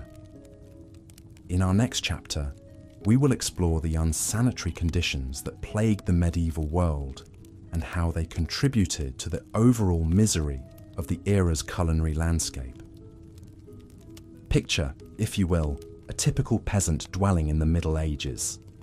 The small cramped space is shared not only by the human occupants, but also by a menagerie of livestock. Chickens peck at the dirt floor, while a pig roots in the corner, seeking out any stray scraps of food. The air is thick with the pungent aroma of unwashed bodies, animal dung, and wood smoke. In such close quarters, the line between living space and barnyard was often blurred. Livestock were kept indoors not only for their own safety, but also for the warmth they provided during the cold winter months. However, this practice came at a steep price in terms of sanitation and hygiene. Animal waste combined with the general lack of cleanliness created a breeding ground for disease. Flies buzzed incessantly, spreading filth and contamination from one surface to another. The very food that the peasants relied on for survival was often tainted by the unsanitary conditions in which it was prepared and consumed. The consequences of this lack of hygiene were dire. Digestive ailments, parasitic infections, and food poisoning were common occurrences, sapping the strength and vitality of the population. Even the highest echelons of society were not immune to the dangers of contaminated food, as the story of King John of England illustrates. In the year 1216, King John was on the move, campaigning against rebel barons who sought to limit his power. During a stay at the town of Lynn, he indulged in a feast of peaches, a rare treat for the time. However, unbeknownst to the king, the peaches had been improperly stored and had begun to rot. Consumed by hunger and a love of exotic fruits, John ate his fill, only to fall violently ill shortly thereafter. Racked by dysentery and fever, the king's health rapidly deteriorated. He pressed on with his campaign, but his weakened state left him vulnerable to the elements. Crossing the treacherous tidal flats of the Wash, John's baggage train was lost to the rising waters, taking with it his crown jewels and other treasures. The king himself narrowly escaped with his life, but his days were numbered. Less than 2 weeks later, he succumbed to his illness, his reign cut short by a simple meal of tainted fruit. King John's fate, while perhaps more dramatic than most, was not uncommon in a world where food safety was a rare luxury. The medieval landscape was a veritable minefield of potential hazards. From spoiled meat to contaminated water sources, even the air itself could be a source of danger, as the miasma theory of disease held sway. According to this belief, foul odours and bad air were the primary culprits behind the spread of illness. Medieval cities, with their narrow, winding streets and piles of festering garbage, were seen as particularly noxious environments. The stench of human waste, rotting food, and industrial pollution mingled together in a miasmatic brew that was believed to be the source of all manner of ailments. In reality, of course, it was the unsanitary conditions themselves that allowed disease to thrive. The Black Death, which wiped out an estimated 1/3 of Europe's population in the 14th century, was spread not by bad air, but by fleas infected with the bacterium Yersinia pestis. The crowded, filthy conditions of medieval cities provided an ideal environment for the disease to take hold and spread like wildfire. The impact of unsanitary conditions on medieval food culture cannot be overstated. It was not merely a matter of unpleasant odours and occasional bouts of illness, but a pervasive and deadly threat that loomed over every meal. The simple act of eating, which we today take for granted as a pleasurable and nourishing experience, was fraught with danger and uncertainty for the average medieval peasant. In a world where even the most basic standards of hygiene were often lacking, food became not just a source of sustenance, but also a potential vector for disease and suffering. This, combined with the scarcity and monotony of the peasant diet, created a culinary landscape that was as bleak as it was unappetizing. As we continue our exploration of why food in medieval times sucked, it is important to remember that the challenges we have discussed so far, the lack of variety, the difficulty of preservation, the unbalanced diets, and the unsanitary conditions, were not the only factors at play. In our next chapter, we will turn our attention to the role of the church in shaping the culinary habits of the time, and how religious doctrine often compounded the already considerable hardships faced by the average medieval diner. But first, let us take a moment to reflect on the incredible resilience and adaptability of our ancestors. In the face of unimaginable adversity, they found ways to survive and even thrive, leaving behind a legacy that continues to shape our world to this day. As we tuck into our own meals, let us spare a thought for the medieval peasant, whose daily struggle for sustenance was a testament to the indomitable human spirit. For the medieval peasant, the hardships of daily life were compounded by the strict religious doctrines of the Catholic Church. In a society where the Church held immense power and influence, its teachings and edicts permeated every aspect of life, including the most basic of human needs: food. Central to the Church's dietary restrictions were the concepts of fasting and abstinence. On designated days throughout the year, particularly during the season of Lent, the faithful were required to abstain from consuming meat and to limit their overall food intake. For the already undernourished peasantry, these restrictions could be particularly burdensome. Imagine, if you will, the plight of a poor peasant family during the 40 days of Lent, already subsisting on a meagre diet of gruel and bread. they were now expected to forego even the occasional scrap of salted pork or dried fish that provided a modicum of flavour and sustenance to their meals. The growling of empty stomachs became a constant companion as they struggled to maintain their piety in the face of gnawing hunger. The story of John and Matilda, a fictional but all too typical peasant couple, illustrates the hardships faced by many during this time. With a small plot of land and a few scrawny chickens, they barely managed to feed themselves and their 3 children during the best of times. When Lent arrived, they dutifully put away their meagre stores of preserved meat and resigned themselves to a diet of thin gruel and boiled turnips. As the days wore on, their energy flagged and their tempers frayed. The children, too young to understand the reasons behind their deprivation, cried incessantly from hunger. John, a devout man, struggled to maintain his faith in the face of such hardship, while Matilda secretly dreamed of the savoury stew she would make when Lent was finally over.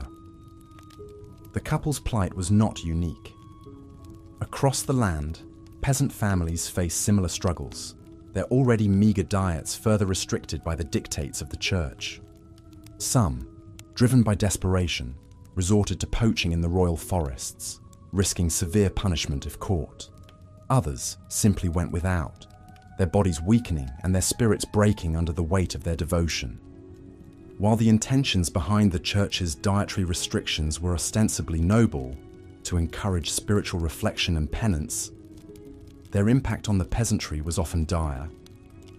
In a society already plagued by scarcity and inequality, the added burden of religious fasting could be the difference between life and death. Yet even in the midst of such hardship, there were glimmers of hope and compassion. Monasteries and abbeys, with their vast land holdings and well-stocked larders, often served as a source of food aid for the poor. Monks and nuns, bound by their vows of charity and hospitality, would distribute bread and ale to the hungry, providing a brief respite from the gnawing pain of an empty belly. One such story tells of a kind-hearted abbess named Hildegard, who, upon seeing the gaunt faces of the peasants who came to her abbey seeking alms, ordered her kitchens to prepare a hearty pottage of vegetables and barley to be distributed to all who asked.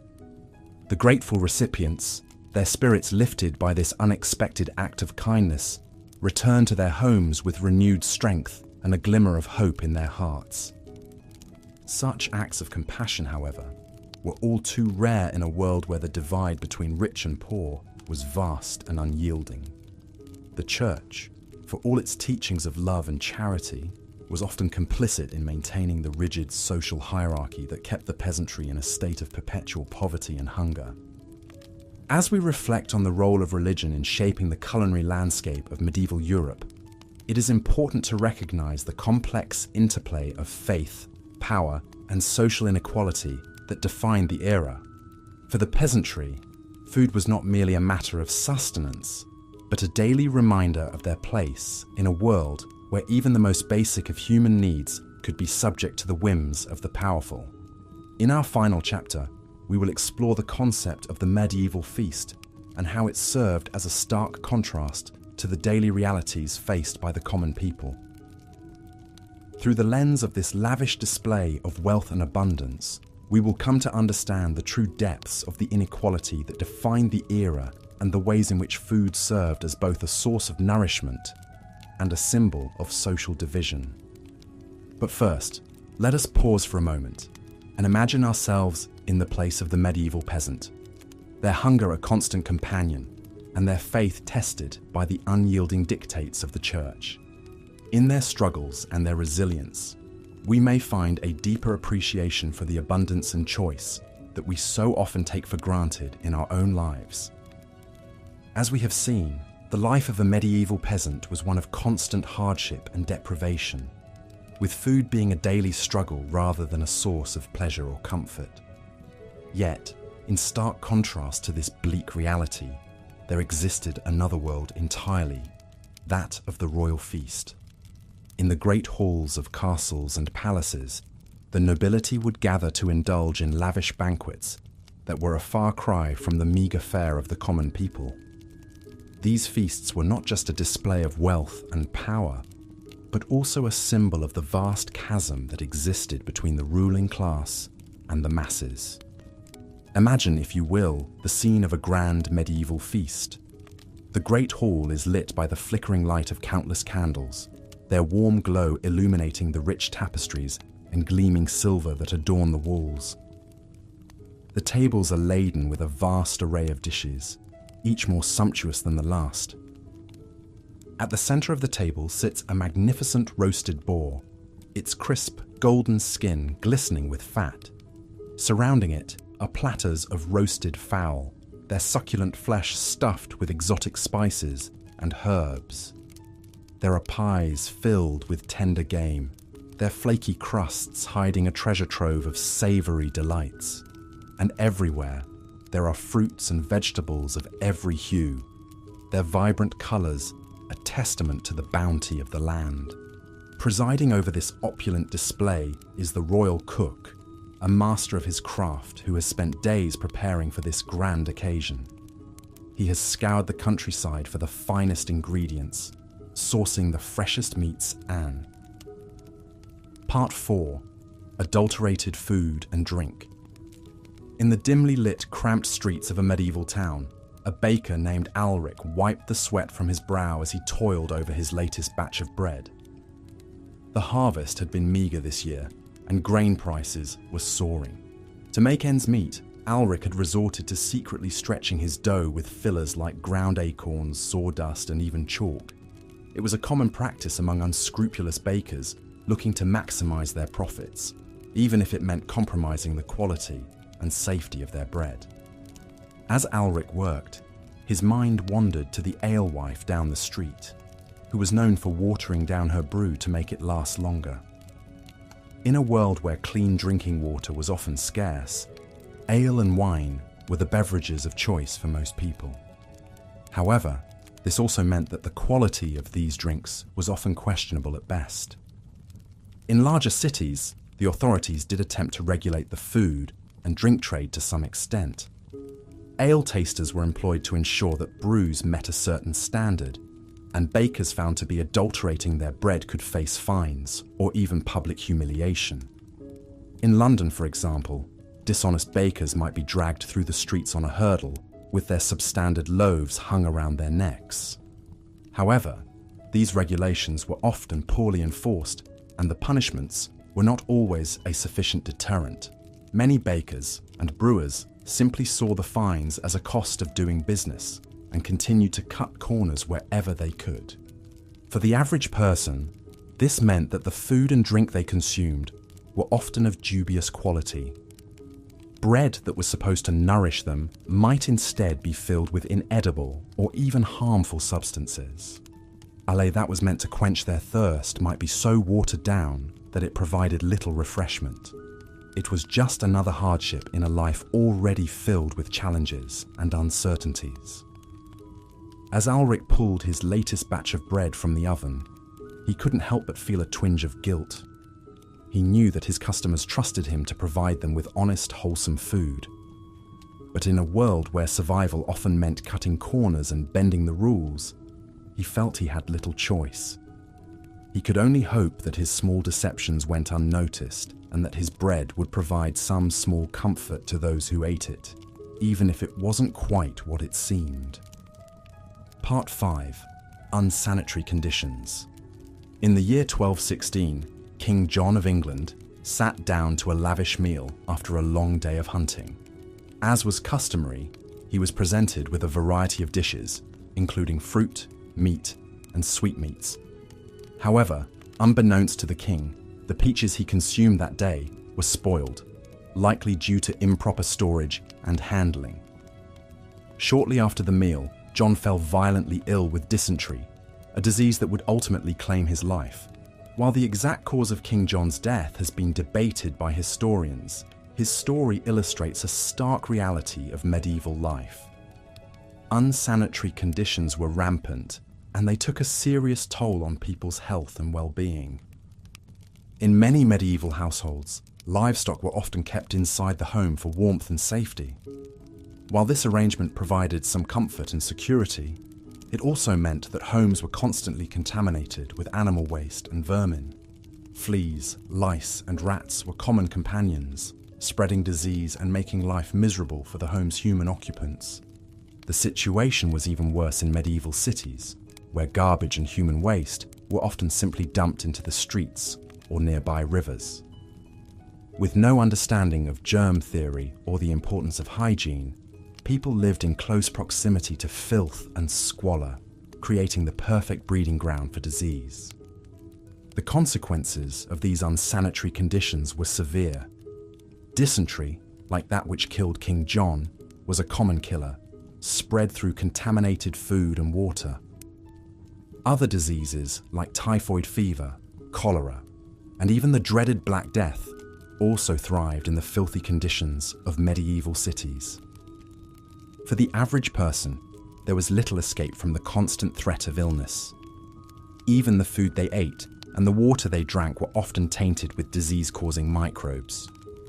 In a world without antibiotics or modern medical knowledge, even a minor infection could quickly become life-threatening. The story of King John's death, while notable due to his status, was far from unique. For rich and poor alike, the spectre of disease and death was a constant presence, fueled in large part by the unsanitary conditions in which they lived.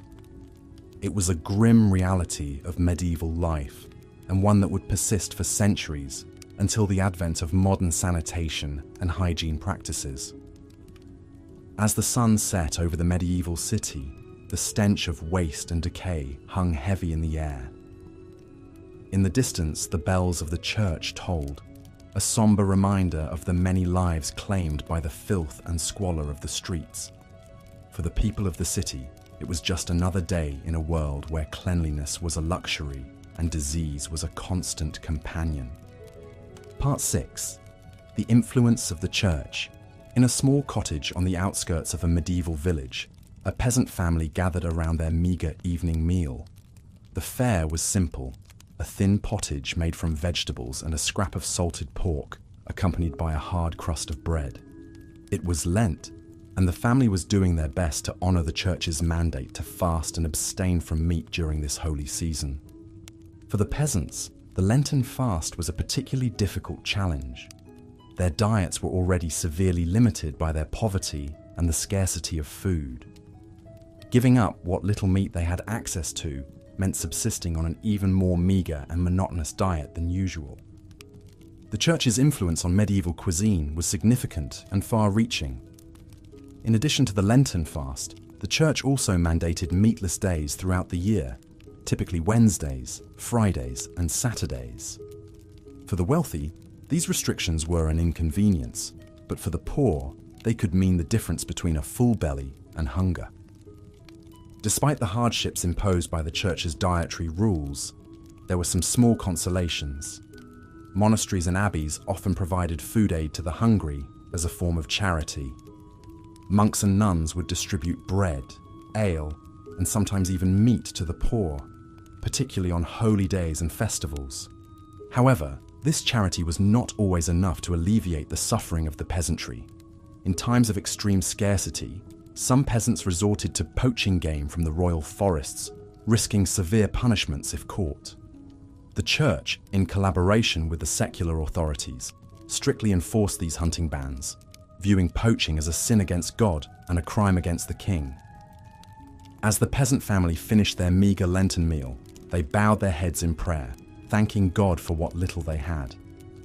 They knew that the fast would not last forever, and that Easter would bring a brief respite from the monotony and scarcity of their diet. But they also knew that the church's influence on their daily lives would continue long after Lent had ended. The cycle of fasting and feasting, of scarcity and abundance, was woven into the very fabric of medieval life, shaping not only what people ate, but how they lived and worshipped. In the grand cathedrals and humble parish churches, the priests preached the virtues of fasting and self-denial. But for the peasants, these virtues were not a choice, but a necessity. They lived their lives in the shadow of the church, their stomachs growling with hunger as they prayed for a better world to come. Part 4. Adulterated food and drink.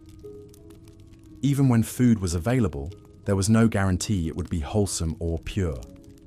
In a world without industry regulations or safety standards, deception and corner cutting ran rampant. Imagine the plight of the humble baker, eking out a living by selling his bread to the townsfolk. Desperate to stretch his meager supply of flour, he might resort to mixing in fillers like ground acorns, sawdust, or even chalk.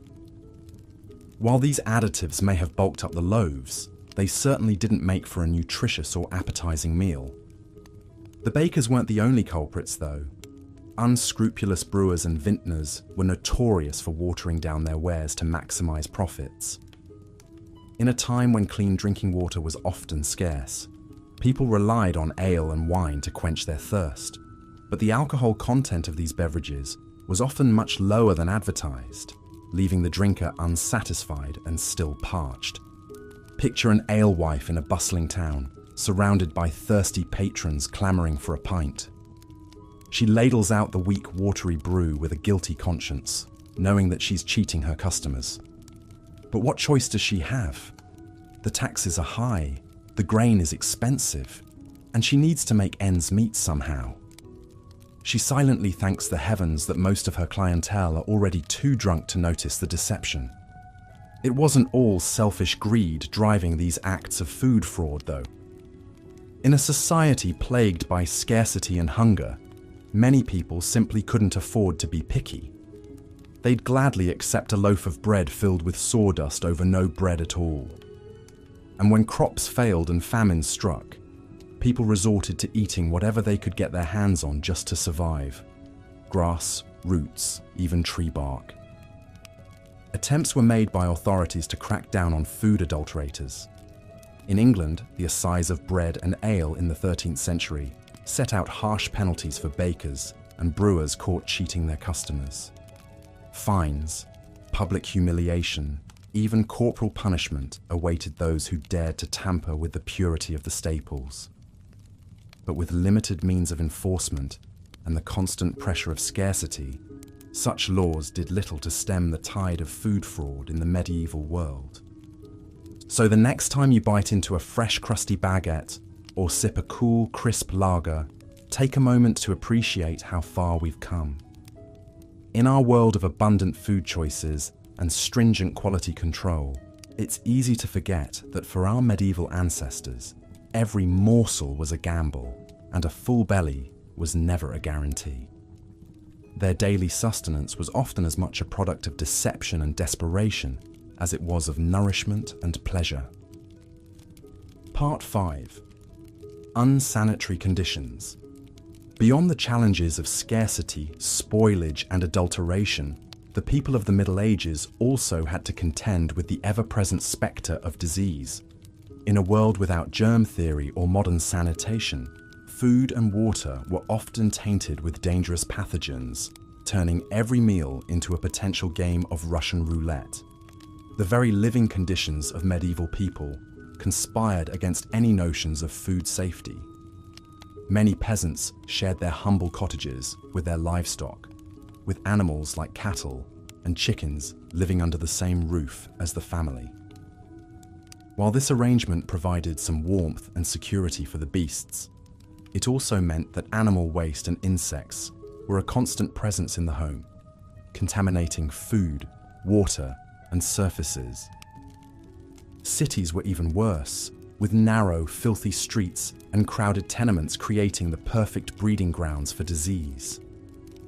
Garbage, human waste, and animal carcasses piled up in the gutters, tainting the air and seeping into the water supply. The stench alone would have been overwhelming, but the real danger lurked in the millions of microbes swarming on every surface. It's no wonder that medieval people had such short lifespans, with disease cutting down young and old alike. Even the nobility weren't immune, despite their superior living conditions. The tragic story of King John of England serves as a cautionary tale. In 1216, while on a military campaign, the king gorged himself on peaches and cider, only to fall violently ill and die a few days later.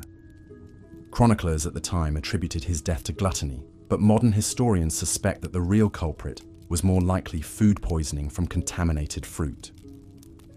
The greatest scourge of the medieval world, the Black Death, was in part enabled by the unsanitary conditions that people lived in. The plague was spread by rats and fleas, which thrived in the squalor of medieval cities and towns. With garbage and waste piling up and hygiene standards virtually non-existent, it was only a matter of time before the pestilence took hold, wiping out a third of Europe's population. It's a grim picture, but it's important to remember that medieval people weren't ignorant or unconcerned about cleanliness. They may not have understood the science behind disease transmission, but they recognized the importance of keeping food and water clean. Monasteries and hospitals often had strict hygiene rules, and medieval housewives took great pride in keeping their homes as spotless as possible. But in a world without refrigeration, proper sewage systems, or clean running water, there was only so much that could be done. Every day was a battle against the forces of decay and contamination, and all too often, those forces won out. So the next time you enjoy a meal in a clean modern kitchen, spare a thought for your medieval ancestors who fought that battle every day of their lives, with the odds stacked firmly against them. Part 6. The influence of the Church. In the medieval world, the Catholic Church loomed large over every aspect of life, and food was no exception. For the faithful, the religious calendar dictated what could be eaten and when, adding an extra layer of complexity to an already challenging food landscape. The Church mandated strict fasting and abstinence rules, particularly during the penitential season of Lent. For 40 days before Easter, meat was strictly off the menu, as were dairy products, eggs, and even olive oil in some regions. Fish was sometimes permitted, but for many poor peasants, even that was a luxury they could ill afford. Imagine the struggle of a peasant family, already living on the brink of starvation, faced with the prospect of giving up what little meat and dairy they had for the sake of spiritual purity. The growling stomachs and weakened bodies were a small price to pay, they were told, for the promise of eternal salvation. But that was cold comfort for a mother watching her children grow thin and listless from hunger. Even outside of Lent, the Church's influence could be felt in the rhythms of the weekly menu. Wednesdays, Fridays, and Saturdays were designated as lean days, when meat was forbidden. For the wealthy, this simply meant substituting fish or other luxuries. But for the poor, it often meant going without any animal protein at all. There were some small mercies, however. Monasteries and abbeys often provided food aid to the hungry as part of their mission of charity. Monks would distribute bread, soup, and ale to the needy, offering a rare respite from the gnawing hunger that was a constant companion for so many. Some even opened their doors to travelers, providing a warm meal and a bed for the night to those who could not afford an inn. But even this generosity had its limits. The Church was also a major landowner, controlling vast swaths of agricultural land and forests. Peasants who dared to poach game from these lands to feed their families faced severe punishment, including fines, flogging, and even exile. The irony of a supposedly charitable institution hoarding its wealth while its flock starved was not lost on many. The impact of the Church's dietary restrictions on the medieval populace cannot be overstated. For people already struggling to find enough to eat, the added burden of religious fasting and abstinence could be the difference between life and death. And yet, the fear of eternal damnation was a powerful motivator, driving people to endure even the most extreme privations for the sake of their immortal souls. Today, we may look back on these practices as archaic and even cruel, but for medieval people, they were a fundamental part of the fabric of life. The Church's hold on the hearts and minds of the faithful was unquestioned, and its dictates carried the weight of divine law. To defy them was to risk not only earthly punishment, but the fires of hell itself. And so, with gritted teeth and growling bellies, the people of the Middle Ages soldiered on, secure in the knowledge that their suffering would be rewarded in the world to come. And so we come to the end of our journey, through the dismal depths of medieval cuisine. It's a testament to human resilience that people managed to survive, and even thrive at times, on such a meagre and unreliable food supply. The scarcity, the spoilage, the sheer monotony of gruel and gruel again. It's enough to make one grateful for the simple pleasure of a crisp apple or a well-spiced curry. Can you imagine the astonishment on a medieval peasant's face if they were transported to a modern supermarket? The gleaming aisles packed with more food than a king's banquet hall, the rainbow of fresh fruits and vegetables in the produce section, the fragrant loaves of bread that would have seemed like manna from heaven to a hungry serf, and the sheer abundance of it all, enough food to feed a village, all under one roof. Of course, we still face challenges in our modern food system. Inequality, waste, environmental degradation. These are all issues that we must grapple with. But we have also made incredible strides since the days of rancid meat pies and turnip gruel. We have a greater understanding of nutrition, of food safety, of the importance of variety and balance in our diets. We have the ability to preserve and transport food across great distances, to enjoy flavors from around the world in our own kitchens. So the next time you sit down to a meal, take a moment to savor it. Appreciate the complex interplay of flavors, the freshness of the ingredients, the skill of the preparation, and spare a thought for our medieval ancestors who endured so much hardship and hunger in the face of such scarcity. And with that, we come to the end of our boring history of medieval food. I hope it has provided some interesting context to your understanding of the past, and perhaps even lulled you into a peaceful slumber. If you enjoyed this video, please consider giving it a like and subscribing to the channel for more soporific historical content. Until next time, sweet dreams.